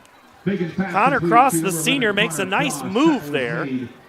And now the clock still in City High's favor. 2:30 to play before half. They have the ball and 2 timeouts. I know Centennial would rather keep a 3-score lead there. They want to play, tighten this up even though the clock is going down. They want to tighten this up. Chewing up a lot of time off this clock to make this drive happen. The defense needs to make a play. Generally, they have quite a few tackles for loss. Had few tonight. Call goes in motion, exits the backfield. Now it's a quarterback draw. Bacon waits for a defender, and then he's hit. Isaiah Bassett grabs him short of the first down at the 17-yard line. And we're under 2 minutes to go before half. Gain of about 7 yards. It'll be second down, second and 3. Yeah, they may have to have a spy there watching these quick up-the-field runs with Bacon. They spread it wide. The linebackers slide out with coverage, creating that gap. Call, handoff. What a pop. We could hear that one up here. But it'll get the first down. Might have been Reed Anderson. He's the one taking the congratulatory fives. Yes, he's probably one of the more physical linebackers you'll see out there. Yep, he stopped him there. He made him earn that first on that play. Now we're at 1:31. The City High has 2 timeouts. They have plenty of time to score here. Reed Anderson, 65.5 tackles coming into this contest. The clock, yes, one thing if you're Mitch Moore, you're trying to score, but you're also trying to keep Centennial from doing the same thing. You'll get the ball to start the second half. Bacon with time. Now rolls, fumbles the ball out of bounds. He's hit by Curvey. Yeah, Curvey came from behind and slapped his passing hand. The ball went out there. I think Bacon's surprised at just how fast Curvey can come around the outside because he has some serious closing speed. A lot of time in the backfield looking for something in the end zone. He's got the arm to zip it in. Very accurate passer. He's 71% completion percentage on the year. So he does have the accuracy that Coach talked about early on this week. I have to tell you, this is pretty exciting. We have the only game going on right now. We've got the Ankeny team watching in the north end zone. We got all the local stations here. We got a whole bunch of people watching around the world. We got Bobby Bacon. Getting to see him in action. Bacon shakes, rolls, buys time, throws to preserve it. And Reed Anderson is begging and making a case that he earned a penalty against the other team. Ryder's out there. He had the rush in there trying to contain, went there. DMA LaPanda, that senior tackle just goes up there and knocks him to the ground, but he used his hands shoving in the back, and Ryder's looking for the flag, but stopped him on there, creating a third down. We talk about field goals as an issue for this team. 3rd and 18. If you're City High, you're trying to cut it in half. They do it with Call. He has a seam to the left side. Call's in the end zone. Touchdown City High with 43 seconds. A drive that started back at 8:38 ends in 6 for the Little Hawks. So expecting the pass there. He went to the left side, took it to the outside, cut it in. Cut it back to the outside. He had clear sailing to the corner of the end zone. They're back in the game. Oh, wow. What a play call. Jackson Nichols Lindsay on to attempt the extra point. Kick is good. 28-14 with 43 ticks to go before half. You're watching playoff football on the Central Iowa Sports Network.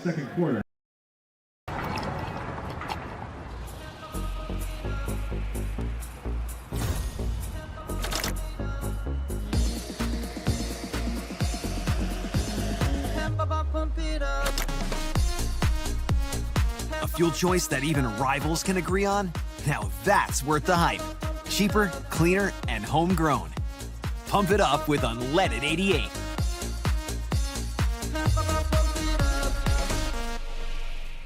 Western lets your UTV power through the storm. The Impact V Plow and Impact Straight Blade. With the features the pros demand. Custom tailored for your UTV. And to keep your work top-notch, rely on the Tornado UTV Hopper Spreader. Now that's a job well done. Western, more jobs done faster. Visit Truck Equipment Inc. today at truckequipmentinc.com. Low-lining kick taken by the Jaguars. That's Braden Jackson at the 30. He's got a seam at the 40. He's on the far sideline. He might take this thing the whole way. Cut back. Gets the kicker. 30, 20. Are you kidding me? Braden Jackson on a Kickoff return for score. I don't believe this first half. The squib kick went down there. They let it go through to their key guy. Jackson takes it up, goes to the left side, finds a lane, cuts it back to the right. Then it's a foot race against the kicker. Takes it down the sideline. Return of about 68 yards. He only needed about 13 seconds. Braden Jackson, touchdown number 4 of this half. Take that 18-play drive. I can do it in 1. Heck, it wasn't even a drive. It was a kickoff return. Not what Coach Moore wanted to see right before the half. Bendizu, the extra point.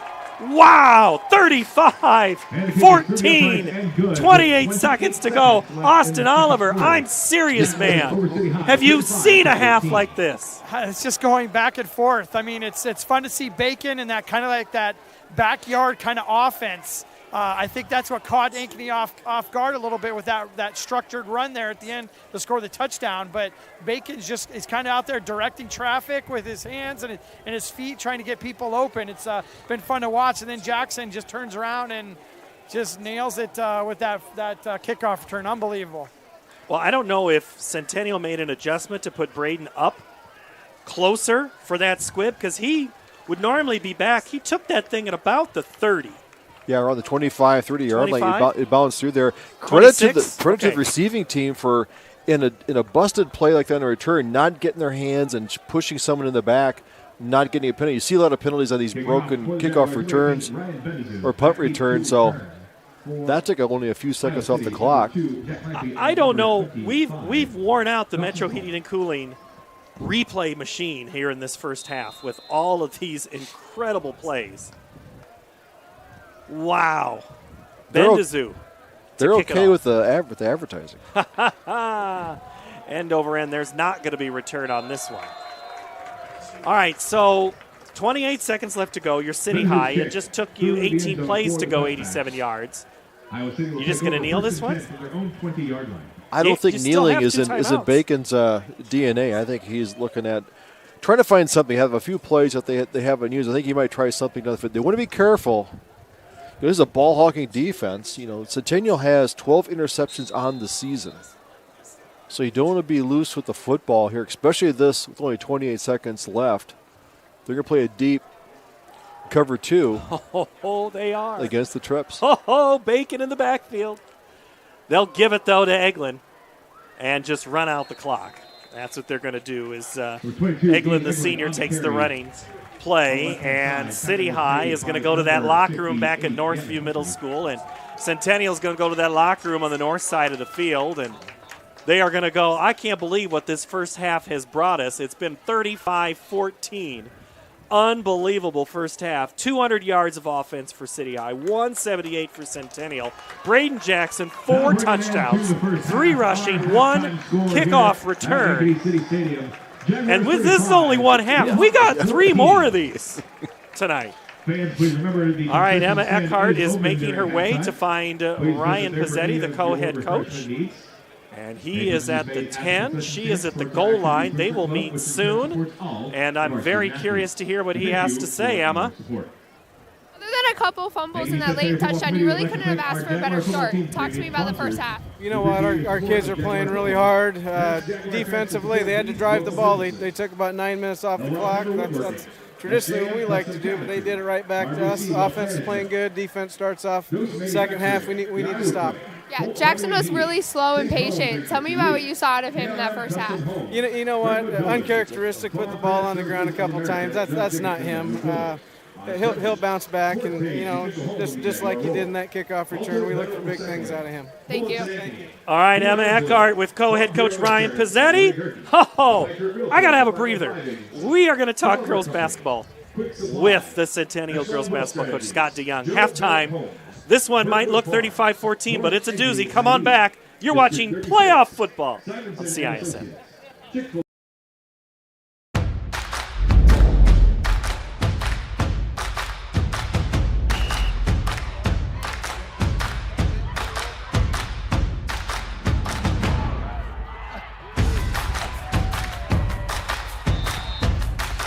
When you go home, you'll feel good about what you did. And, you're doing it for the kids. If they don't have us, they don't have these games.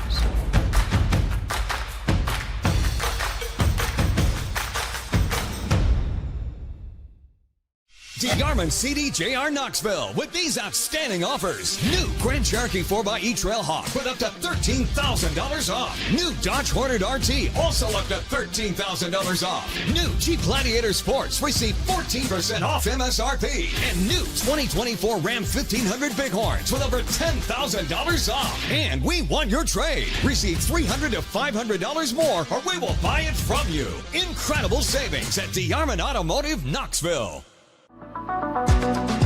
Hi, this is Chris from Fireplace Superstore, and if you've been thinking about upgrading that old wood or gas fireplace in your home or adding a new one someplace that you've always wanted, we have Central Iowa's best selection of wood, gas, and electric fireplaces. So if you've always wanted to add some warmth and beauty along with value to your home, come see us at Fireplace Superstore today. 10820 Douglas in Urbandale. Metro Heating and Cooling is celebrating 40 years of keeping Des Moines comfortable.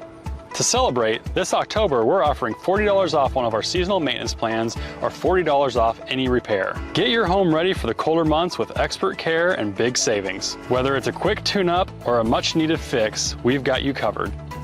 So call Metro Heating and Cooling today to celebrate 40 years with $40 off this October. Trust the team that's been keeping you warm since 1984.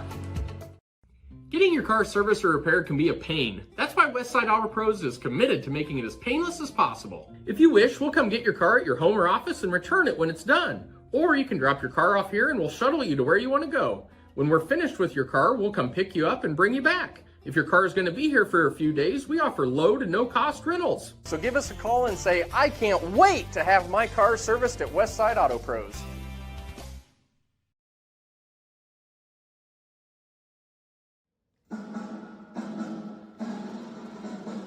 Ankeny Hawk Playoff Football is presented by Calibra Homes and brought to you by the Danielle Seifert Real Estate Team, the District at Prairie Trail, Anne-Marie Gerke at Farm Bureau Financial Services, Northwest Bank, Clarity Construction, Benzow Insurance, and 8x8 Electrical Contracting.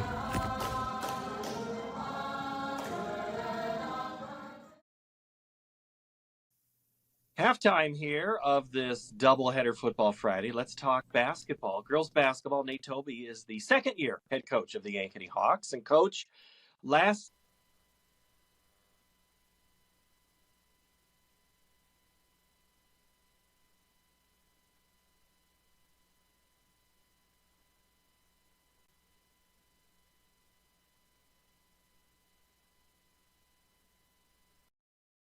halftime here of our CISN doubleheader. So why not talk to a sport that does doubleheaders? Scott DeYoung, Centennial girls basketball coach. Coach, last time I saw you was Wells Fargo Arena. Not the season ending that you wanted, but a great place to end the season, right? Well, yeah, it's where you want that. Like we're at the beginning of the season here, so that's your goal every year is to get to Wells Fargo or Pizza Palace, whatever it might be called. I'm kind of unsure, but I think it still will be the well yet this year. So, yeah, we had a very, very rewarding season last year, and we're looking to build upon it this year. I'm aiming for them to call it the slice. I think that's where, I think that'd be, we got to have just something easy to say. The thing about your team from last year is you didn't lose any seniors. It's a junior, now senior-led team. So that, in that sense, is that good? Well, I think it's good. Yeah, I mean, when you made the state tournament and you played the schedule we did, and you have everybody back, there's a lot of positives. There's a few things you might have to work through, but yeah, we have a very experienced team. We have 9 seniors on our team. So to keep that many seniors out in a program this day and age is very difficult to do. So yeah, we're very excited about it. And you have seniors that are involved in other things. I'm looking at Jaden Pratt as number one. She's in everything type mode, but you're about to get her once volleyball finishes. She wants to play on the last day. Then you get her to focus on basketball, right? Yeah. I mean, the last game, she played really, really well against Ottumwa. Was hitting the ball really hard. And, the thing about Jaden is she's a fierce competitor. And when the lights shine the brightest, she's usually the best. So when you have somebody like that on any team, it's certainly a bonus. And, we want to let Jaden enjoy her senior volleyball season at state tournament. They've had certainly an awesome season, and then we'll look forward to getting her back for our season, and she'll be a huge part of it. That's for sure. She's a joy to watch play, and I've told her that because it just seems that, I won't say necessarily fun. Of course, it looks fun, but she just looks like she enjoys the sport. And in basketball, you really got to love it because, I mean, let's face it, Coach, it's a long grind. Well, it can be, but it doesn't have to be either. So I know I heard Kirk Ferentz, they were talking about I think they're 18 and 20 in November or something. He said it's a lot of fun, but very exhausting. But, so it can be, but usually the kids that are playing now have a huge passion for it. We have a great senior class, a lot of great leadership. But, Jaden in particular, who we're talking about, she was in track and then did all of her summer stuff. And, the fall season start early. And so it is a long grind for her. So we want to be smart and maybe give her some time to rest up. And, but I'm sure all the rest of our kids will be fired up and ready to go. I mean, they've been hanging out just waiting for this. We'll get to the other kids in a minute because there's you have a lot of great talent on this team. But what did you do this summer with the girls? Well, we've had our, starting in June, we had workouts 3 days a week, I think, in the morning. You don't play as much as you used to way back in the day because of all the schedules they have for AAU. We went out to South Dakota to a team camp and to Dallas Center, a team camp. So we played a little bit, but otherwise we just, really worked on our skills. Our shooting is one thing we want to really try to improve on. So we worked a lot on that. And then come July, whenever a lot of the kids are going all over the place, we kind of slow down a little bit. So, and then we started our open gyms up in September. So has that changed in your career? I mean, is that similar playbook that you've used? No. I mean, way back, like I don't want to talk the time, but Creighton used to have a team camp that was like 4.5 days, and you played like 15 games. Jim Flannery was a young coach at that time, and it was we probably played 25, 30 games in the summer always. And now you don't do that because the kids play, they're playing, I don't know how many games they play, a lot. So you don't need to play that many, and they're just not something that you do anymore. So it has changed a lot. Yeah, they do, but they play with their AAU teams. They play a lot of games. It's just kind of a different place that they play the games. Maybe not necessarily for their school team as it is for their travel team. I mean, that's probably the biggest difference.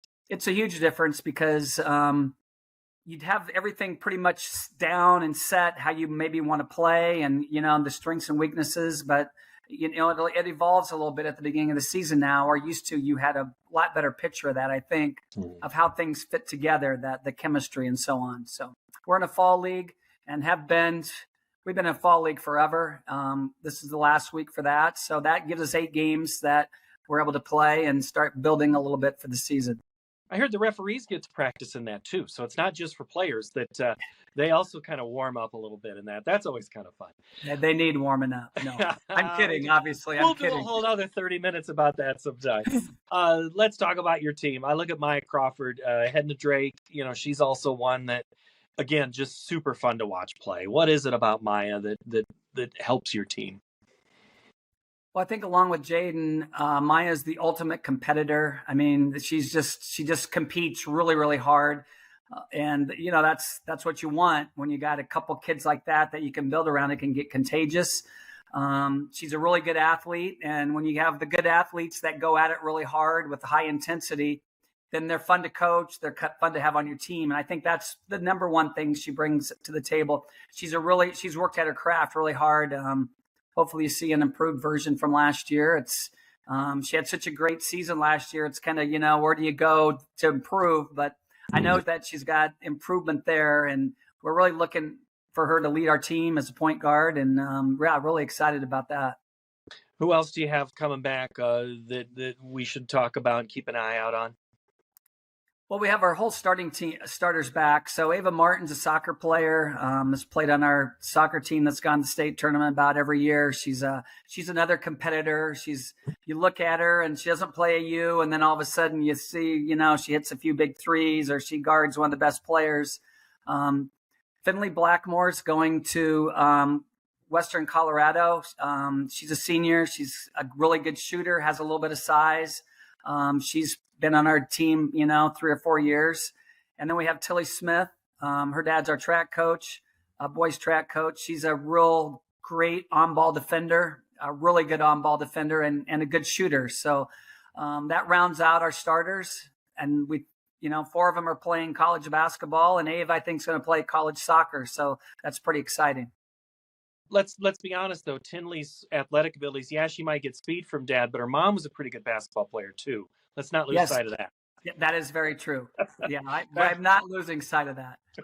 Back in the 6-player days, which yes, I think I ask you this almost every year. You've got to be one of the last ones to coach 6-player, still coaching 5-player, and that's meant as a compliment to what in the game that you've seen evolve. I mean, we're here at this halftime of Centennial and City High, and another one of your guys that you coached with or against a long time, Bill McTaggart, is gone.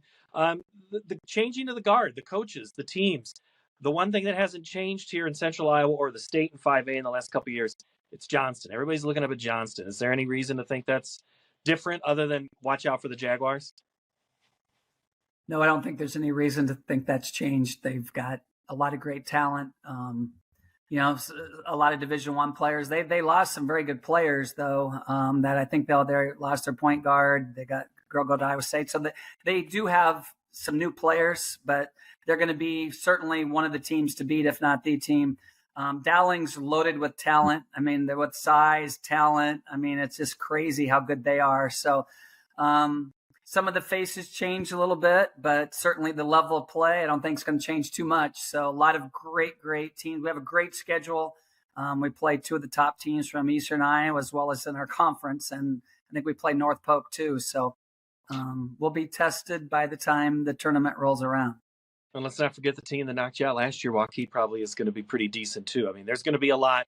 And here's the thing. I mean, the community that you've coached in for years loves and appreciates girls basketball. But let's face it, there's a whole lot more people that are paying attention to girls and women's basketball now, which kind of has to be fun for you too. Oh, I think no doubt. I can't believe how many people are watching the WNBA and, the W, I guess, and who knew it was called the W. So, I mean, I'm talking about people from all spectrums of life, are watching the WNBA. Certainly Caitlin Clark has had a huge impact nationally, maybe globally, but certainly here in Iowa, and it is very exciting. You're probably glad you don't have to game plan against her anymore. Yeah, well, it was fun at the time, and you knew that she was pretty special. Now, did you know it was going to happen like it has? Probably not, but you could see, and you did her games. You could probably tell too. It's like, wow, who is this kid? And now everybody knows who she is. Kind of fun. My kids look at me and like, you covered her games. I go, oh yeah, lots of them. I remember. I still have the scorebook from one of the nights she went off at Waukee. In the 3rd quarter or 4th quarter and just willed her team to victory. I mean, that was obvious. It was different, but it's fun, and basketball will be here before we know it, Coach. I appreciate your time. Absolutely, Paul. Thank you, and we look forward to your coverage during the season. All right, that is Scott Young, head girls basketball coach at Centennial High School. Our halftime show continues after this on the Central Iowa Sports Network.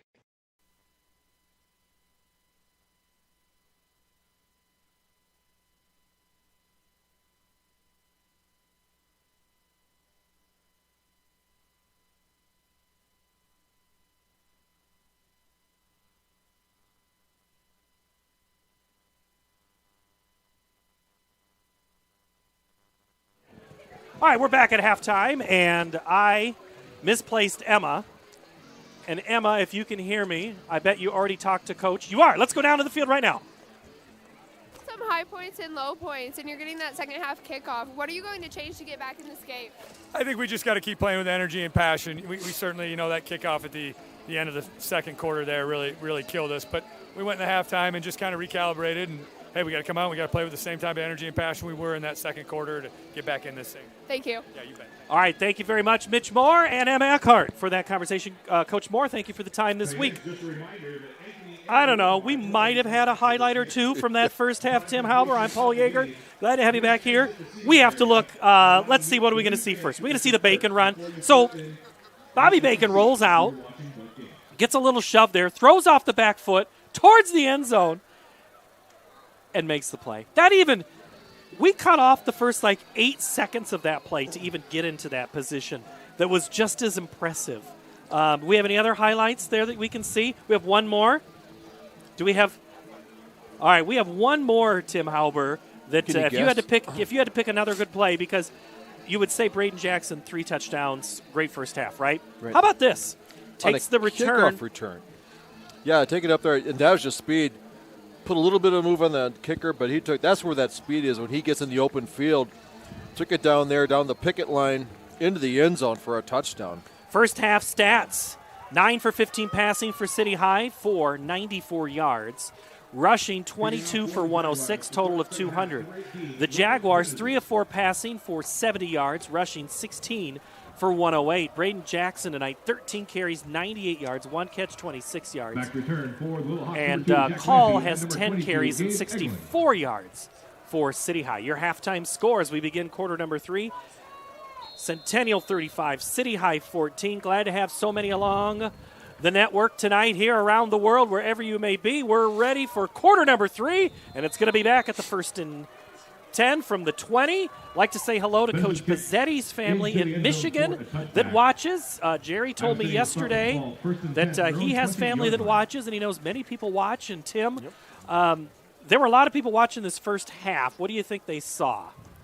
I think you saw the explosive. We advertised. You had a really good Iowa City High offense. They can pass the ball. There's a lot of fight to them.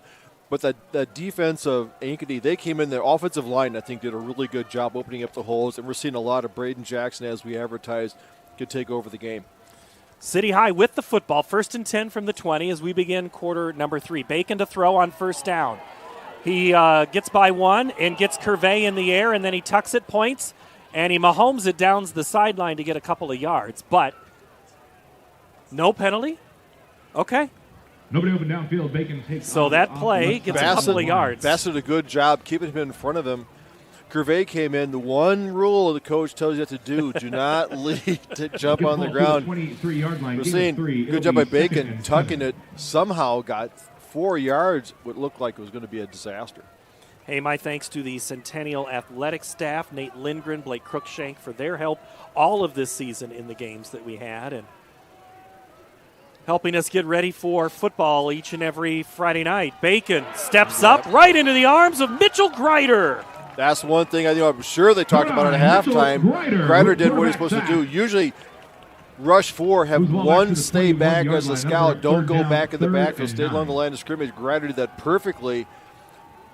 He was a spy in that play, taking Bacon down to the ground. You could see Mensa clap his hands in frustration, like, that was my guy. Shoot. Yep. On that play. So it'll be 3rd down and 10 for City High. Greider's a lot to handle, to block there on the interior line. Still trying to get the first catch to Parker Sutherland. He's in the slot position at the hash. He's running the flag, but Bacon doesn't have time. He runs. Bacon could get the first down, and he's short. He is short. He has popped right on the sideline. He didn't step out.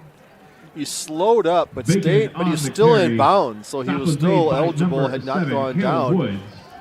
He's a yard short. 4th down, 4th and 1. He escaped the outside rush, ran to his left. Thought he was going to lower his shoulder and take it in, but he tried to tiptoe out of bounds. Got hit, so 4th and 1. They've had a couple of that last drive where they scored a touchdown at the end of the first quarter. 4th and 1. Call gets the first down, still on his feet. Before Bassett makes the stop, but Carlos Blunt also helped blow up that play. Yeah, good blocking up there. Iowa City will pick up the first down. It'll be 1st and 10 from the right side. Elijah Davis, the panda on there. If he didn't have that nickname before, he does now. I love it. Maybe he doesn't. I'm sorry. Bacon gives it to Call. Nice cutback. Call at the hash. Steps outside. He's got a man to beat. And the last black jerseys that could make the tackle do at the 45-yard line. For Iowa City. Tackle was made Cale Woods, the stop for Centennial. First and 10. Dale Wiesack helping out, but Woods did the heavy work. Call again.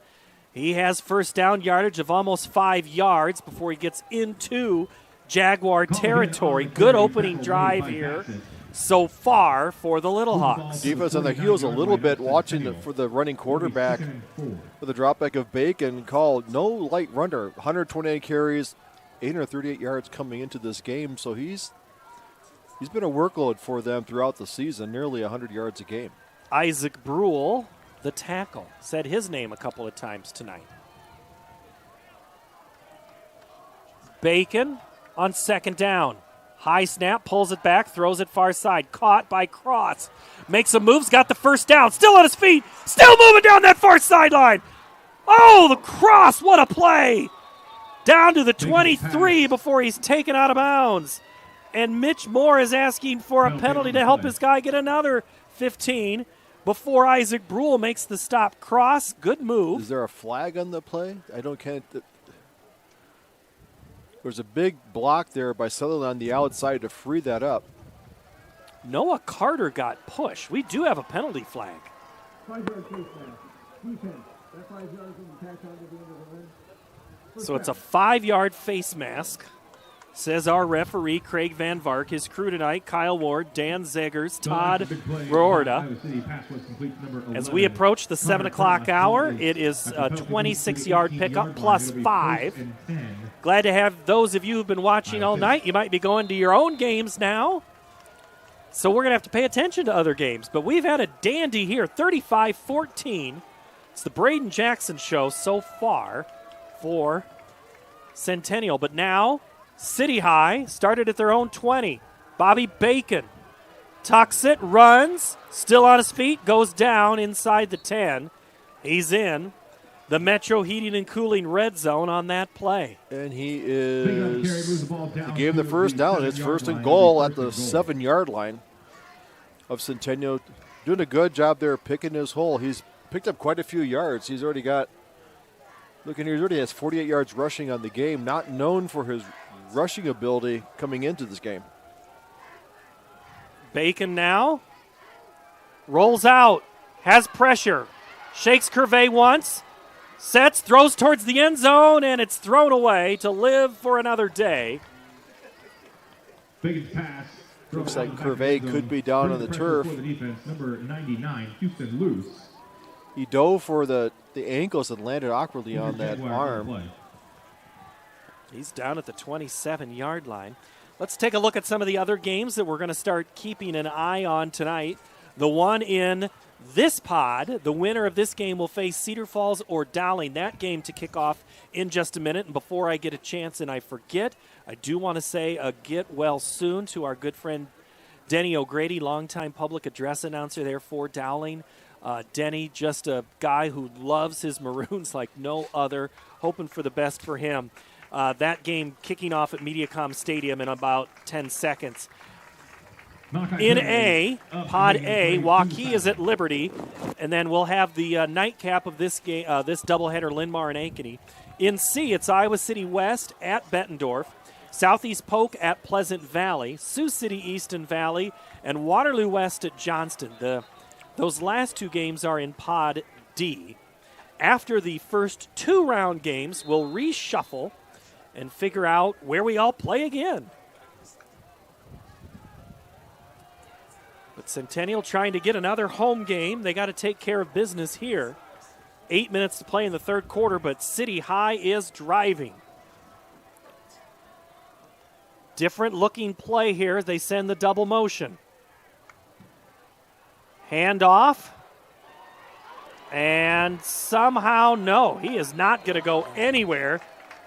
Salibi, who made the awesome touchdown play, Dominic Salibi on the carry for Iowa City. Tackle was made by is stopped before he gets back. Also to our south, I'd forgotten Coach Bauer said they were going to warm up on the Northview baseball diamond, and that's what they're doing, trying to stay loose. Linmar is getting dressed on the far side of Northview, so there is a lot of activity here tonight. Noah Carter was on that play that caused the loss. A good job from his linebacking position. Bacon steps up from the pressure, rolls to his near side, throws towards the end zone. He's got a man in the back. It was Cross, just too tall. Now, if it was thrown at Sutherland, there's a chance. But we do have a hold against City High, so that wouldn't have counted anyway. Good job by Reed Anderson closing on him. That's a hard throw back across your body that Bacon tried to do. He right at that pylon that's by the goal post, but couldn't quite pull it down. It would have gone for naught with the holding penalty. And Cedar Falls just took a kickoff back for a touchdown. That has against Dowling. Serious implications to this game.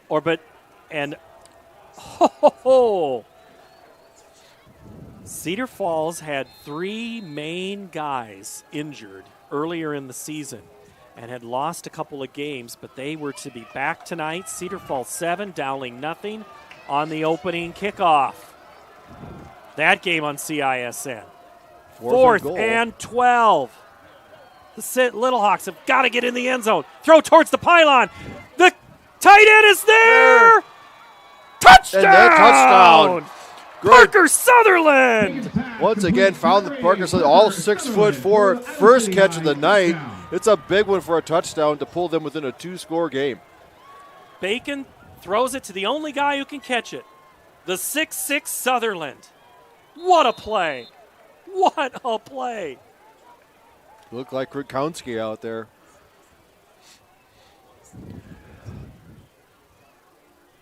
Big extra point. This one's big. It's a 2-score game, 35-21, 7:04 to play. It's Ankeny Stadium.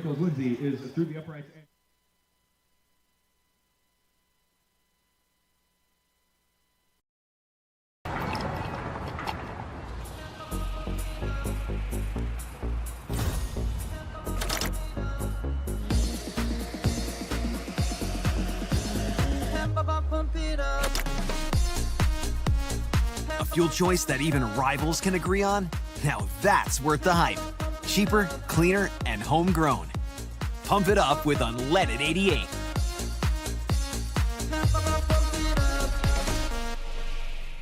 Western lets your UTV power through the storm. The Impact V Plow and Impact Straight Blade, with the features the pros demand. Custom tailored for your UTV. And to keep your work top-notch, rely on the Tornado UTV Hopper Spreader. Now that's a job well done. Western, more jobs done faster. Visit Truck Equipment Inc. today at truckequipmentinc.com. Looks like they're getting ready at the old Oakland Stadium on the baseball field right there. The Ankeny Hawks will be wearing gold tonight. They're warming up on the Northview Stadium, which is just to the south of this stadium. And this time, City High kicks it high, but they kick it right at Braden Jackson again. Actually, that's Brule. Brule takes it, cuts back his direction, and gets up to about the 28-yard line before he's brought down. Good return. Not quite a touchdown, but it's close. Let's go down to our sideline, Austin Oliver. I'll tell you what, that kickoff return at the end of the first half looms large now. You know, you look at taking that off the board, 21-28, you know, in favor of the Jags. It's a completely different game. Obviously, that didn't happen, but good start to the half for the Little Hawks. First offensive possession coming for Centennial here in the third quarter. 6:56 to play. Great drive for City High, ends in a touchdown.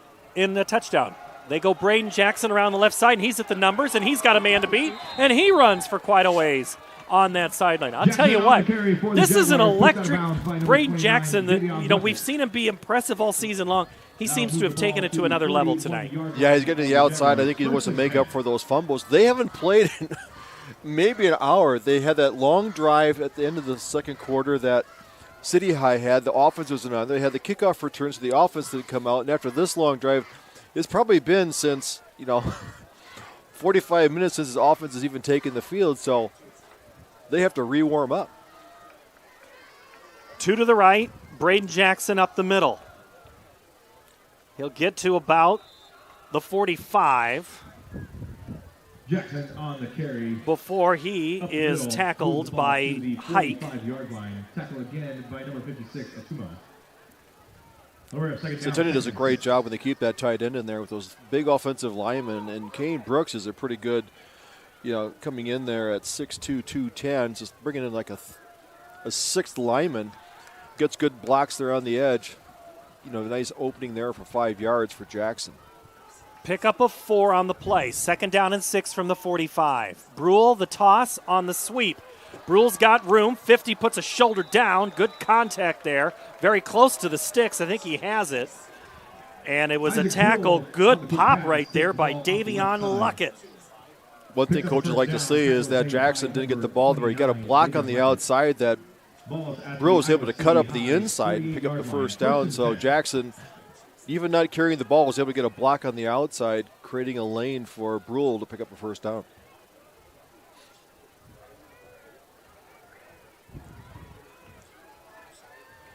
Big drive here. He gets some of the rhythm back on offense.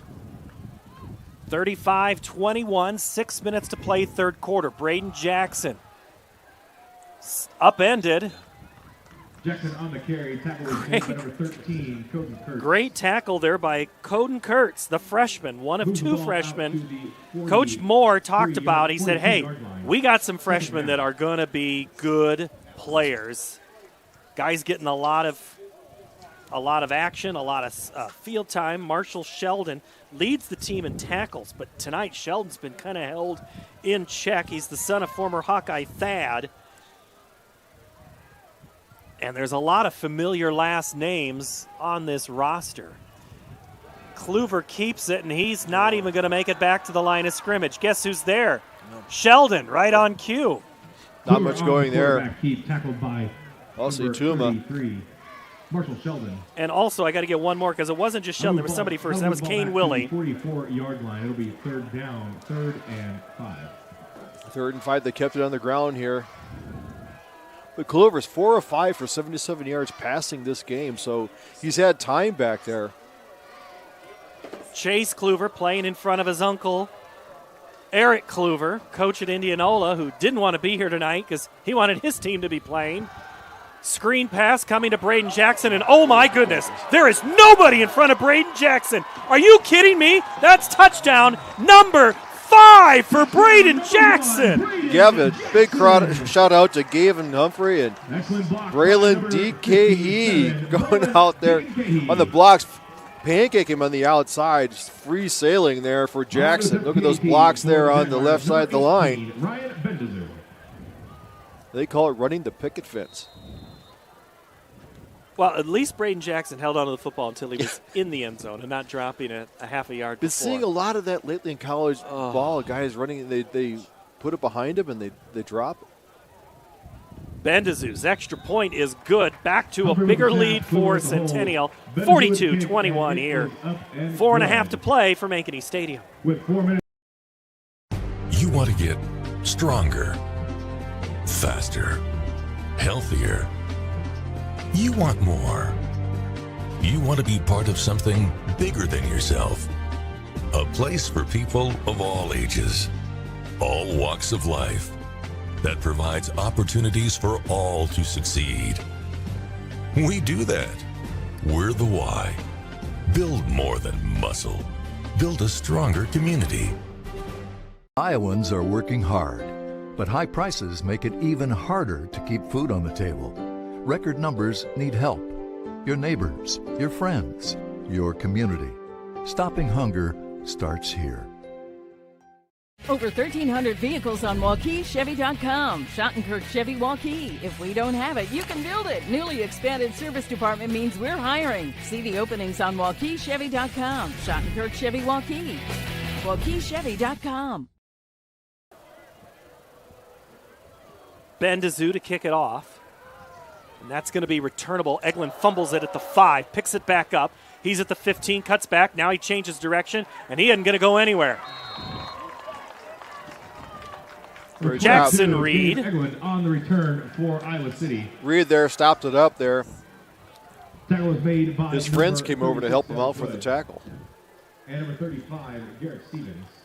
Devin Good and Stevens. All right, Austin Oliver, what do you know? Well, I was going to call out Pezzeti, the kicker. He's put at least 3 right on that 1 yard line. I think he had one that just barely went into the end zone. They've always been like kind of field position just change-ups for the Jags tonight as well. Just pretty unique that he's been really consistent about some great kickoffs. Bacon to throw on first down. It is caught by Cross at the 30, dropped right away. Good pickup. 15 on the play. Isaac Brule and also Isaiah Bassett there. Good job surveying the field, getting the ball down there. Where's the guy that can make all the throws? The clock is the enemy of City High. They got to go. Toss to call. Far sideline. Gets his way up across the 35 before he's brought by Mitch Greider. Similar to the last drive, Call gets out there, gets some positive yards on that first down, gives them second and manageable that they can open up their playbook. Been very patient on their drives, taking what Ankeny's presenting them and getting 3 and 4 yards a pop. 3 receivers to the right side. Newton goes in motion. They give it back underneath to Call, and he explodes. Good thing Wiesack was in there. Kind of a touchdown-saving tackle that was wide open down in the middle. Looks like Centennial was on a stunt there. Didn't quite get through. The guy didn't get the gap covered. Pop that open. This is when, if you were coming to both games, you're going, 42-21. Wonder what you've missed. Well, you've missed one guy have 5 touchdowns. You've missed, here's a reverse coming, and it's going to be Newton with a lead blocker, his quarterback. Who's he think he is? Brendan Sullivan? Chase Newton on the reverse. You had to have seen that on Saturday, right? Yeah. Sully throws the pass, Tackle was made by number 6 yards 8, forward, Anderson. then sprints past everybody. Pick up 10 yards. It'll be first down. And still blocks. Ryder also in there. Pick up a 10 on the play. Back underneath Eglin, and he'll get a couple. Number 22. Good job there by Bassett, carry. holding Tackle the end was made by position, number 9, Mitchell forcing Greider. it back on the inside, Gain of keep it 2, down it'll be to only second about a and 8. 2-yard gain. That's what the defense is supposed to do. Get everything to flow back into the defense that's pursuing. Bassett and Greider combine for a 2-yard gain on that tackle. 2:33 to play, third quarter. Bacon looks to the left. Here comes the heat, and he is not going to escape that kitchen. Oh, my. Here he comes. Bassett's been there all night long, getting close. Got to the outside. Got past his offensive tackle. Bacon had no choice but to eat that ball and take the big loss. This puts him down to 3rd and 15. But knowing what we've seen out of City High, you got to just think half the distance here, right? You got to get 8 or 9, make that 4th down much more manageable. Yeah, I think they're in 4-down territory the rest of the game until they get into a 1-score game. Zalibi goes in motion. They're looking for him on the screen. They get it to him, and I don't even know if he caught it. I think he dropped it. Yeah, he dropped it. Salibi was there. So was loose. I think good job by Centennial. They designed it well. That the defensive linemen, they can sense when the offensive linemen don't want to touch them. They kind of go off for the screen. So then you're peeling off to the side, looking for the running back to cut for that little short screen pass. 4th down, 4th and 16. So incomplete pass stops the clock at 1:46, third quarter. 4th down, 16 yards to go for the Little Hawks. They need to get to the 29-yard line. They're at the 45 now. Pass play. Bacon going to get sacked. Just heave it and almost intercepted, which would have been at least a gain of 20 yards. Smart play to not make the pick, but you could almost call that was in the grasp. Yeah, Mr. Bassett in there once again, had him in the grasp. Bacon showed some strength, even getting the ball there, throwing it dangerously into the teeth of that defense, but Probably would have been better if it would have intercepted it for Iowa City. It would have moved the ball down there. But now, on their own 45, Centennial comes back out on offense after just having a big drive there. They're looking at getting those linemen going again and see if they can find the end zone with Mr. Jackson. Winner of this plays next Friday night between Dowling and Cedar Falls. At last check, it was 7-0 Cedar Falls. Dowling has now scored, make it 7-7. Before the play whistle, timeout. Jaguars with 97 seconds left to go, third quarter.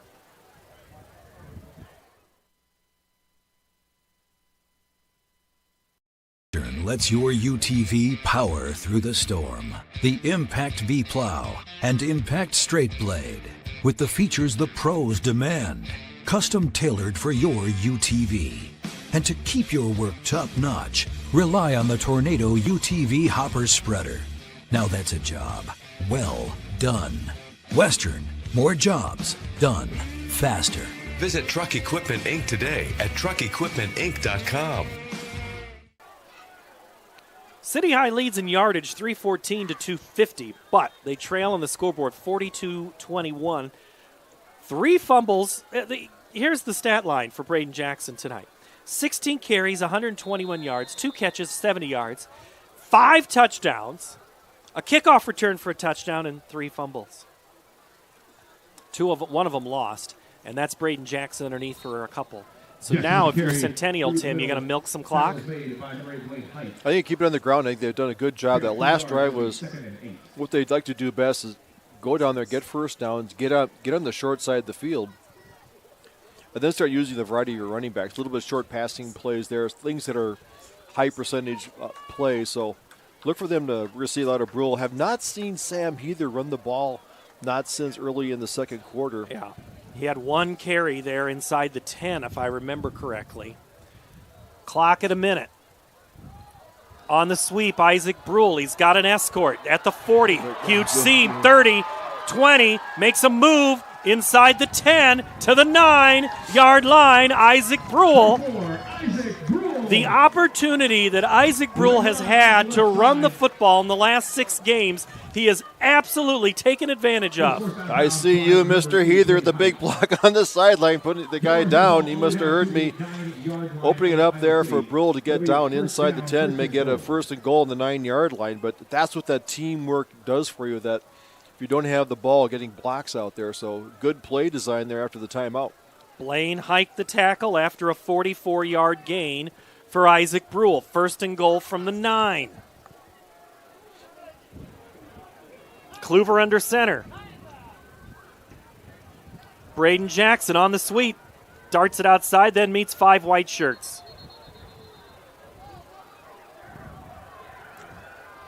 Jackson on and the carry. one there first is Drew Nye.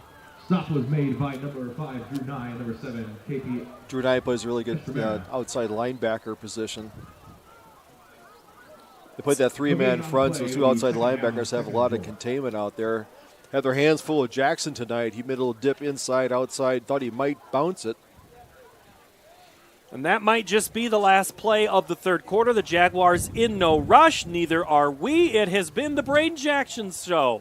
42 points for the Jaguars, 21 for City High. Quarter 4 coming your way next here on CISN. That will bring an end to the third quarter. If you grill it, he will come.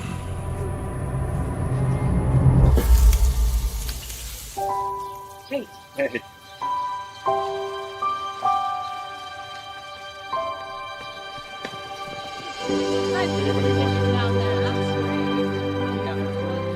Is this heaven? Nope. It's fairway.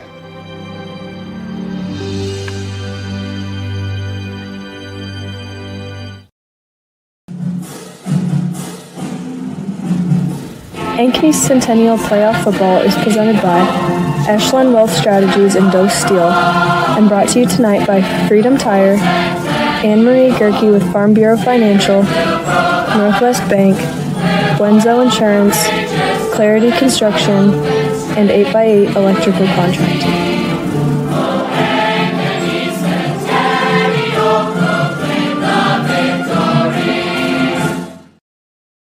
completion of this game. Ankeny and Lidmore. Centennial leads City High 42-21, 12 minutes to play. 12 minutes to go for someone's season to extend and one to end. Right now, it's been all Jaguars. Second and goal from the 9. Kluver to throw on second down. Escapes one tackler. Buys time, throws to the end zone, incomplete. Intended for Heather. Good coverage there for City High. Davion Luckett was there. I think he was looking for number 29. Probably Heather on the left side. There's nothing there. He was forced to scramble to the right. Nothing going, so. Throw the ball away, live for another down. Almost want to say they need to score here to keep City High on their heels because they've shown the ability to move down the field quickly and score.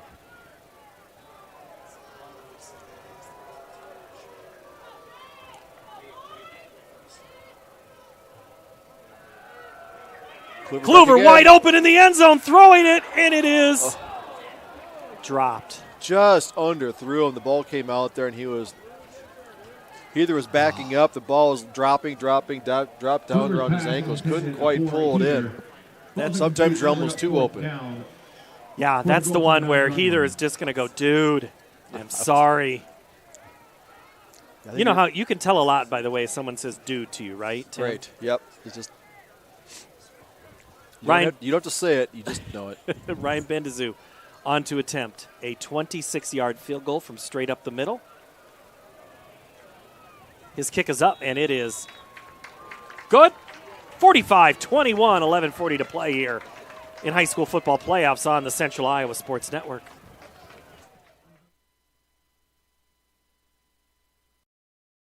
Save big at DeYarman CDJR Ames. Receive 2.9% for 84 months on the new Dodge Hornet RT, Grand Cherokee 4xE, and Jeep Wrangler 4xE. New Ram 1500 4x4s at one low price of $35,990. New Ram HD Crew Cab 4x4 starting at $47,990. That's over $13,000 off. Plus up to $10,000 off MSRP on new 2024 Grand Cherokees at the all-new DeYarman CDJR Ames. DeYarmanAmes.com.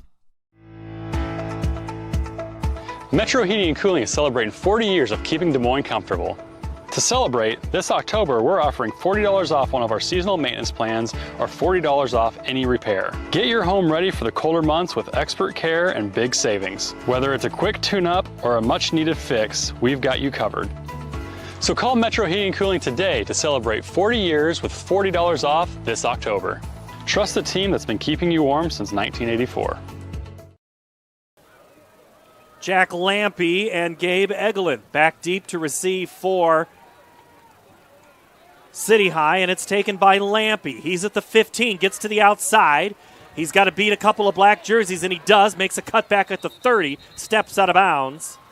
And that will be where City High will start. Good field position here. However, it is go time for the Little Hawks. Let's go down to the sideline. Austin Oliver, that wind's still howling a little bit. Dude, it is. Yeah, it's chilly down here. I think the players on the field are probably fine, but if you're immobile here on the sidelines, standing around talking to you guys up there or on the bench, it's definitely chilly down here for sure. Cedar Falls and Dowling, 7-7. Oh, yeah, I got to add, I'm way behind on my scoring. There's been so much of it. Bacon steps up, throws, caught by Sutherland at the 42. He's up to the 46-yard line before Reed Anderson takes out his legs. That's enough to move the chains. Number 88, Parker Sutherland. Tackle was made by Bacon does a nice job sliding out of the tackle. Still got hit as he released the ball. But picked up a valuable first down. Bacon rolls out, then throws across the middle, caught by Newton. Newton still on his feet inside to the 30. Move the chains again. Another big pickup for the Little Hawks. The receivers are finding openings behind the linebackers in front of the safeties. Central's playing a bit of a soft defense, playing a deeper cover 2, almost a cover 3 now. Before the play, we have a penalty flag. I think they weren't set. Right to the set. Full start. Offense number 66. Kaiser County, and it's first down. Tyler Rindles. After the penalty ball, we move back. Oh, Ankeny, couple Centennial, of penalties on him tonight. Tyler, I said, Coach, is that Rob's kid? And he goes, yeah. I said, so you know that Rob Rindles and Coach Taylor Anderson know each other well, which means Reed and Tyler know each other. It's all Wartburg. He goes, yeah, I get you D3 guys. I'm one of you. I know how that goes. Lots of connections between these games here tonight. Bacon on first down after the penalty. Throws off the fingertips. Jack Lampy trying to lead him there, and as you say, Tim, drop it in the bucket. Incomplete coverage for Centennial by T.J. Hood. Yeah, Centennial's made it hard for Bacon to get much going on there. It's 14-25, just a little over 50%, well below his 70% mark that he has carried throughout the season. So they've given him fits back there in their coverage, not allowing much to happen. In motion goes Newton. They fake the jet sweep. Bacon with time throws it to Newton, and it is, well, there's a penalty flag first. I don't know if they over here in the 35. I think someone moved in the line. Someone might have been offside. Defense might have left a little early. Incomplete. They finally rule incomplete. Sorry. No, I think he threw the flag. It was hiding behind the players here, but there might have been someone moving early. The defense might have jumped before the ball was snapped. I can't quite tell.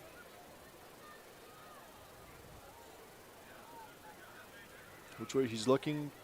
South. Illegal formation. Offense. The penalty is declined.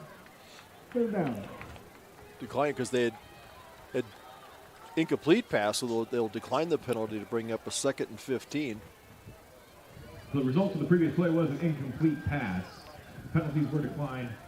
Dowling now leads 14-7 third and 15 from the 34-yard in that contest. Here it's 45-21. And City High pauses for a moment. They look to the side. Signal. 10 on the play clock. Bacon steps up. Nice move. Bacon has some room on that far sideline. He'll run, get back near the stick of the original line of scrimmage and maybe another yard before Luce and Greider were there. Going to pick up a few. That'll bring up fourth down, 4th and 12 from the 31-yard line.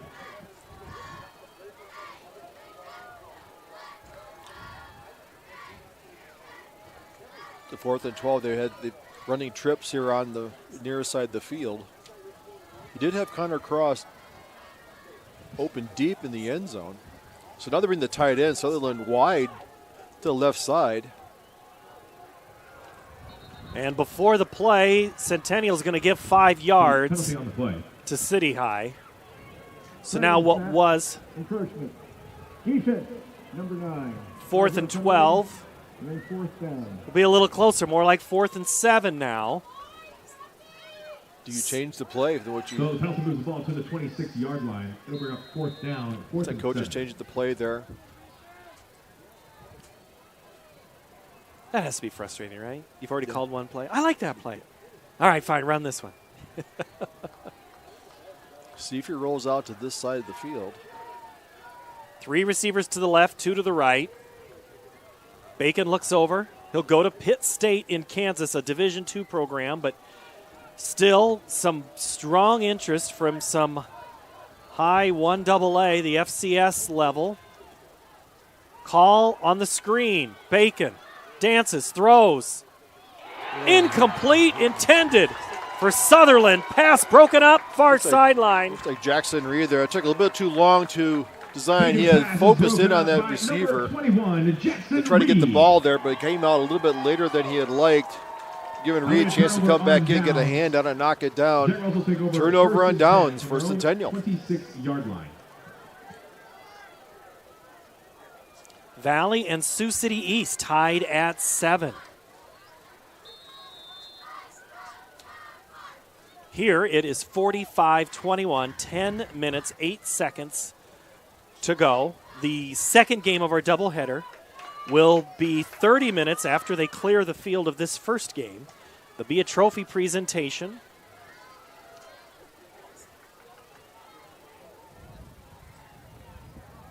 Braden Jackson trying to get on that outside jet sweep, gets to the sideline, stiff arms. Reminds me of a play that Fred Jackson posted of his son last weekend. It was a play Braden Jackson had at Northwest.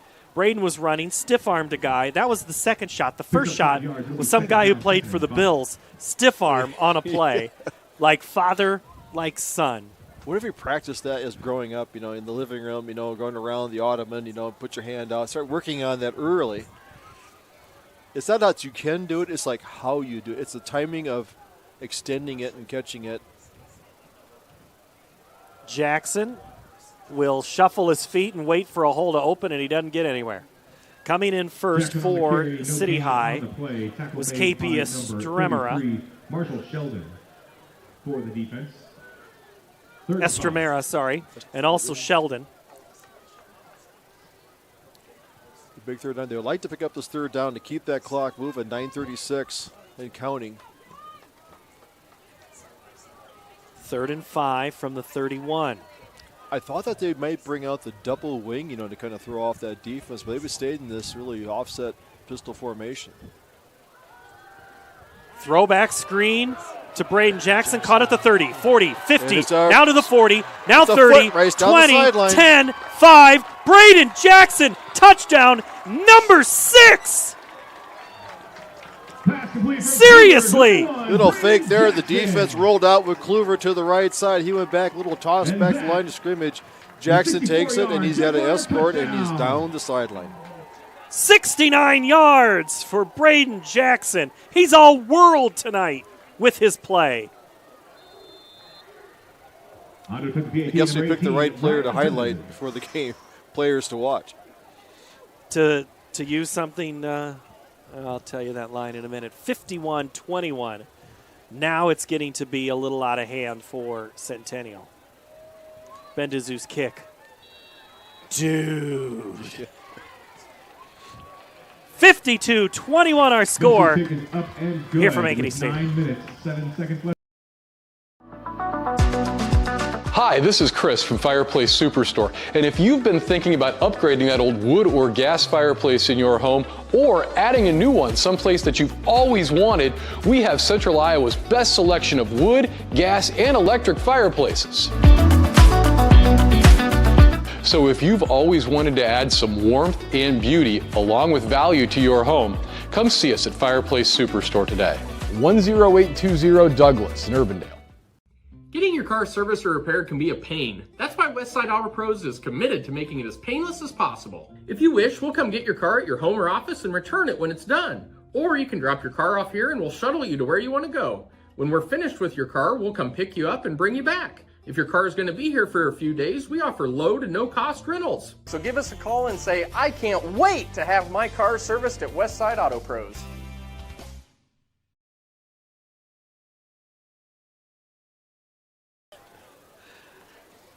Braden Jackson, 69-yard touchdown catch.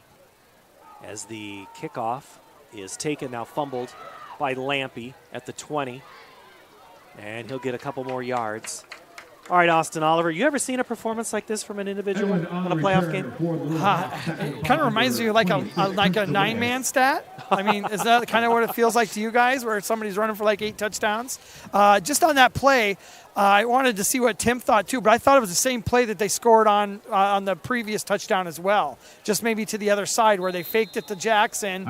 Everybody kind of let up because they didn't hand it off to him, and then he was wide open in the flats and scored easily on both of them. So just a great play call on both of them. Just kind of a fake run and then just a real light screen there. Austin, I'm not going to even, as Bacon rolls out, and he'll get back to the line of scrimmage and maybe +1. Austin, this is really easy for Emma in the post game. Braden Jackson. It is. Yeah, I think that's pretty easy. She's already getting questions ready to go. Okay, so 6 touchdowns, and by my rough math, 128 yards rushing, 139 receiving, plus the 75-yard kickoff return. That, to me, is 342 yards all-purpose. tonight. Unbelievable. Thank you, Austin Oliver, down on our sideline tonight. Make sure you come on up in between games, get a little warm here. 8:26 to go in the game. Bacon throws. It's caught at the 35-yard line, and Reed Anderson drops his guy. That is Cross, who made the catch. Reed Anderson played middle linebacker about 20 yards deep. Back there kind of playing that middle safety position from his linebacker position. They're playing a cover 2 at the deep linebacker. Hand off to Eglin. You'll get a couple more, and that's about it. We talked about the homecoming of sorts for Mitch Moore for City High. Remember, I said, now, when you coached at Roosevelt, you played Ankeny or Centennial. He goes, yeah, he goes, we played Centennial. And that was I brought a freshman named Jamison Patton with me that night. And that was Keaton Gray's senior season. Keaton Gray is a shirt-tail relative of Mitch Moore. You remember Keaton Gray playing quarterback? Also one of those guys that could play secondary. Just wrapped up a great baseball career at the Wartburg College. Throw down the far sideline. Lampy caught on the sideline, but is he in bounds? He is at the 35-yard line. Nice play. Pitch and catch. Bacon to Lampy. Bacon threw that from the other hash marks across the field about 30 yards downfield. So he's got the arm down there. Arm with the accuracy. He puts it up in the air. Does a nice job there. The clock is not in the favor for the City High Hawks. It's at 7:29, 52-21. Bacon rolls out. He's going to the end zone. He's got Cross on the flag route, incomplete. Bacon's pass intended for number 11, Connor Cross, is incomplete. Del Wesack was there. For the Jaguars, number 17, Del Wesack. But also on coverage was Jackson Reed. They'll bring up second down, 2nd and 10 from the 35-yard line. See what they dial up there. They got a 2nd and 10. The middle's been a little soft. Centennial's playing more of a prevent defense, getting that 4-man rush, keeping the linebackers back there. Really like a cover 7 zone. Trying to match up against these trips. Bacon steps up, throws far sideline, and that is nearly intercepted. TJ Hood stepped in front of it. He was looking, he threw off his back foot there. Good rush. Bacon having to dance around. 14, TJ Hood along the sideline. It'll be 3rd down, 3rd and 10. One thing that stood out to me, and there's this debate of Central Iowa, Eastern Iowa football. Coach Moore said, he says the CIML is kind of like the SEC. And he goes, yeah, I think we're a pretty good Big 10 or Big 12 team here tonight. As Bacon rolls out here on 3rd down, trying to buy time. He'll throw it far sideline, and it is caught, I think. Yep, they gave him the catch down there at the 18. It's Newton who makes the grab. What do you think? You think the CIML is kind of like the SEC in football, Tim? I'd say they beat each other up throughout the season. It's, every weekend as you're playing a top 5 team, you get challenged, but then it hardens the steel in the comeback ability of all these teams, like Centennial does and Ankeny and other teams we see. Bacon gives the fake. Now he gives it to Newton. Caught at the 15, trying to get to the outside, but he can't. Isaac Brule and TJ Hood make the tackle on 1st down. Clock now under 6.5 to play. Brule did a nice job there getting off the block and catching the runner from behind. Keeping it down to about a 2-3 yard gain. But the clock keeps ticking. So here's one thing. We've seen Ankeny standing there a long time watching this game. Haven't seen Linmar come out yet and stand and watch. This is different for high school football. You don't normally have to watch a game ahead of yours. Maybe if there's a freshman or a sophomore game ahead. But we'll see what that does to the Hawks here as Bacon shakes and bakes, goes up the middle. And still on his feet. He's inside the 5, still moving. The pile is now going to be stood up. They're going to keep pushing. I think Bacon's going to get into the end zone. He is! Touchdown! Rugby style for Bobby Bacon. Yeah, that's always strange to let that go on, but the offensive line, what they're taught to do is since that pile, he's standing up there, pushing the end zone. They took him the last 5 yards into the end zone. So they're...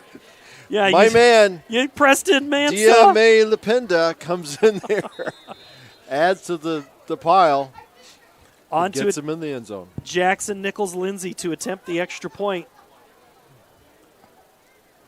Man, a lot of scoring tonight.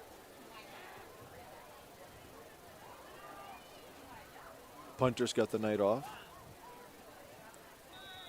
City High has only punted 7 times coming into tonight. They only punted once tonight. They trail, though, 52-28, 5:44 to play. Fourth quarter. Score is Jaguars 52.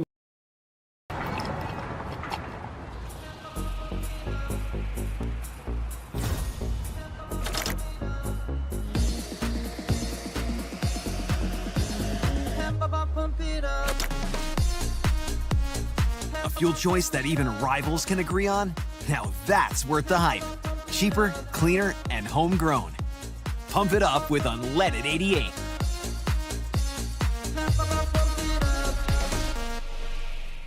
Western lets your UTV power through the storm. The Impact V Plow and Impact Straight Blade, with the features the pros demand. Custom tailored for your UTV. And to keep your work top-notch, rely on the Tornado UTV Hopper Spreader. Now that's a job well done. Western, more jobs done faster. Visit Truck Equipment Inc. today at truckequipmentinc.com.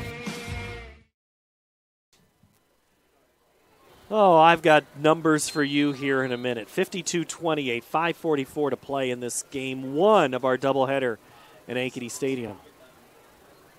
I don't know how we're going to top this game in game 2, but we'll try. Short kick, going to be taken, and that is Malachi Curvey. Austin, here's the thing about Braden Jackson. 128 rushes. That is 128 of the team's 180. And his receiving is 139 of the team's 190. Seem about right? They're just ridiculous numbers. I mean, unbelievable night. Just, I don't even know what to say. We've been down here talking to some of the other coaches and some of the bystanders, and just like I think Randy said in the break, just kind of a legendary night for a running back for sure. Oh, now you're going to call out Randy and give him prep like that? Got to do what you got to do. He's not going to be able to stay in the press box if we keep bringing him up like that. And then running through. Austin, I'm going to keep your mic up. Sam Heather gets the carry. Austin, you're talking to other coaches. So you've seen Ankeny in there. Have you seen anybody else? Have you seen anybody from Linmar yet? I have not. I was just going to echo something you did say, which was pretty observant as well. As I was talking to Hasi for the Hawks there just for a quick second while we were standing over here at halftime, and he echoed your sentiment about the waiting. He said I would have loved to play in this early game just so I could get it out of the way, because this waiting and watching thing is just killing me right now of not being able to get out there. I'm just anxious to get out there. So I just wanted to give you some props as well, as some of the Ankeny players had echoed the same thing. All right, thank you very much, Austin, as Heather gets the carry again, and he's not going to get much more than the 49-yard line. But here's the other thing, Tim. So, in other sports, in basketball, you kind of have to wait. Usually not the girls because they're the first game, but they sometimes have to wait for a sophomore game. Softball, they're waiting a lot. Football, you don't wait until you're at the Unidome. Right. And then the most important games of your lives, you have to wait. I know. This is it would be strange, because then are you bringing up nervous energy just kind of sitting there waiting? Because you warm up, you've been thinking about this, you're watching a game in front of you. And that would be hard not to not start losing your focus a little bit. So maybe the Linmar coach is like, don't watch any football. We'll get out there when we're needed. And that's very possible. Kluver under center. Heather still in the backfield. Now it's going to be a rollout for Kluver.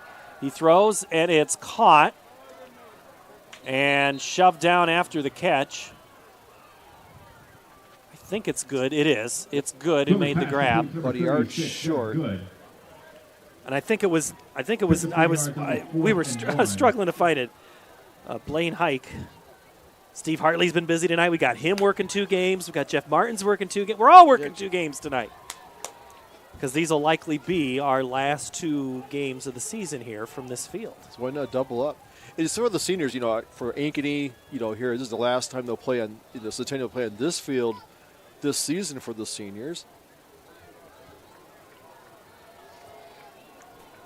Kluver to take it down here on 4th down, and a Centennial jumps. Uncharacteristic for the offensive line. Multiple penalties on the play. We saw Lucas jump. We'll see if there is a... Well, I saw something go up in the air black, and I thought it was something for maybe the cheerleaders, a pom-pom. No, it was one of the referees. His hat went up, so unless offsetting where Iowa City came across the line and, they said something, pushed something, so it's about the we'll last see them sort it out. Last thing you want to see on a night like tonight is something not so sportsmanlike. So we're starting to see some more of the maroon color show up, but I'm guessing there's a few watching in their cars, warming up. You got plenty of time. You got 30 minutes. We have multiple fouls on the play. Prior to the snap, false start. Offense number 78. Personal foul, unnecessary roughness, number 7 on the defense. Those are both dead ball penalties and will be enforced. The result will be a first down, Ankeny Centennial.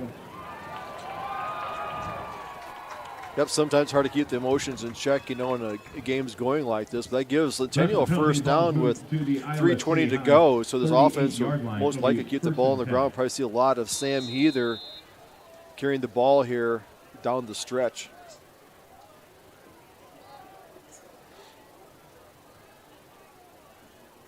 A mix of Heather and Brule would be my guess. As we get set here,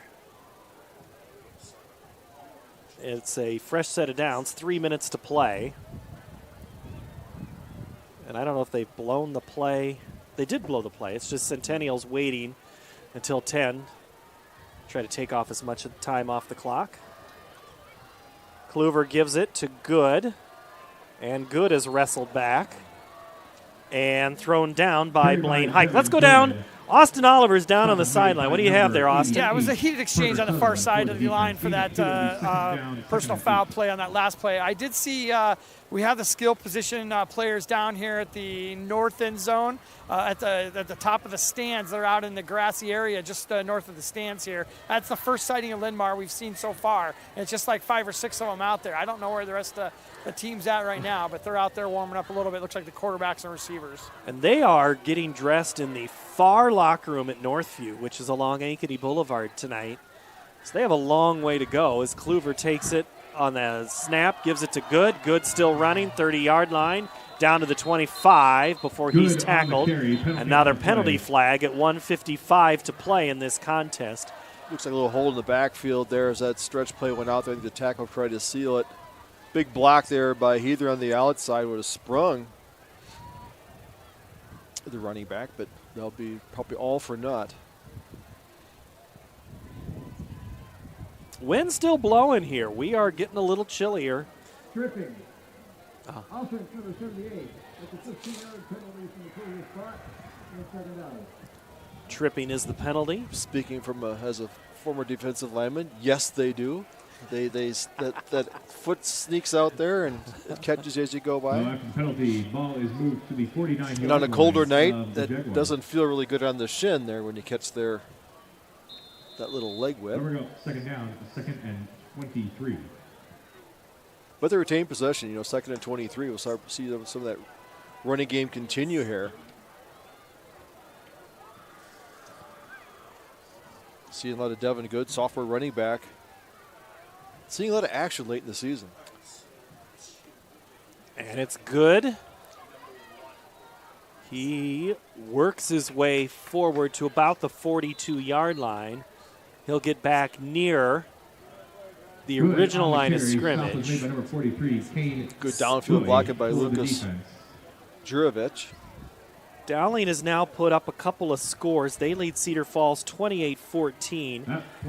Valley leads East 21-14 at Valley Stadium. 3rd and 14. Seeing some new players coming in. Jeremiah Bassett coming in as running back. Under a minute to play. Centennial with 5 seconds on the clock. They'll milk it to 1 and then have to just take one more play. And taking it as Bassett, he's running backwards. All he had to do was keep going. And now Centennial, unless City High calls timeout, they will not have to take another snap. And that is going to be how this game ends.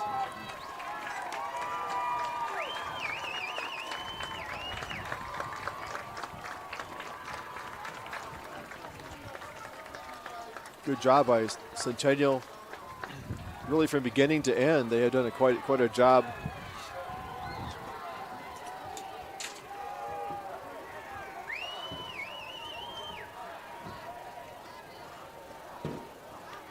Both teams exchange pleasantries, and that is a final. Centennial advances to round 2 of the playoffs with a 52-28 win tonight. Game 1 of this 5:30 start. City High will finish the year at 6-4. And Mitch Moore's crowd team will have a trophy presentation and take away that qualifier trophy. Not the way they wanted the season to end. They beat Bettendorf, number 1 last week, and come here tonight on the road and they got into a track meet and a demolition derby. You can watch a lot of film. You can think how fast somebody is, and sometimes you get in the game when you really see them up front and live. They surprise you. Then it gets out of your control. It's very hard to get it back on your side. You know, we saw some good offensive play, good athletes on the Iowa City High side, but too much Ankeny Centennial here tonight, too much Braden Jackson, but also that offensive line, defense played well, kept them in check. All right, let's go down to the field with a guy who had an okay night. That's going to be kind of a historic first round for you guys, throwing up a super high number of points. What are your thoughts? We couldn't be happier for our staff and our kids. Played really well tonight. Obviously some rooms to improve after any game, but to get past Iowa City High in round 1 is a huge accomplishment for our team and our program. Thank you. Thank you.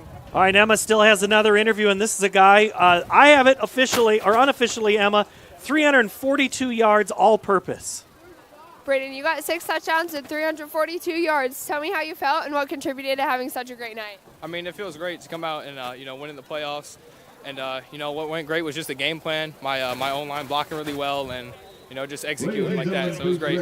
Thank you. Congrats. Yep. All right, Braden Jackson, 6 touchdowns tonight, 20 carries, 128 yards, 3 catches, 139 yards. Centennial tonight, 7 for 10 passing for 193. Rushing, 30 for 191, a total of 384. Let's see, really you just have to say Braden Jackson tonight. I mean, just an incredible night. Brule, 2 carries for 48. For City High, we'll listen in on the trophy presentation. Phil Lala, AD from Iowa City High. Ladies and gentlemen, how about a big round of applause?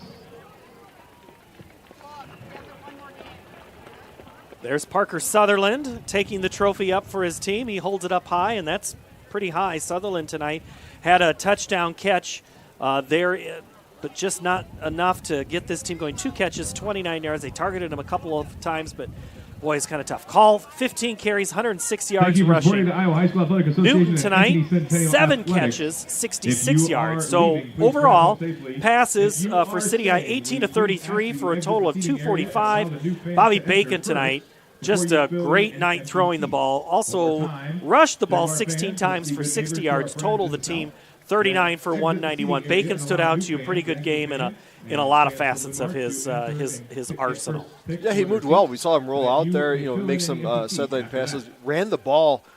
He only ran for 90 yards during the season. He had almost 50 yards rushing tonight. Came as advertised. He can sling it, but just too much. That defense did a good job of not letting him get too much in rhythm, because then he could have taken over. He never had a chance to really get things going here tonight. For Centennial, big night. Braden Jackson, not much more to say. No, he did what as advertised. That's the kind of player he is. He really is that D2, D1 kind of player that go out there and take over a game. And when he gets to the outside, if you give him too much room and a head of steam, he can take over a game, and is exactly what he did tonight. Well, guess what? We still have 30 minutes. Once they clear the field, they'll start the clock. We have one more game to go of our doubleheader tonight. Game 1, Centennial 52, City High 28. So long for now from Ankeny Stadium.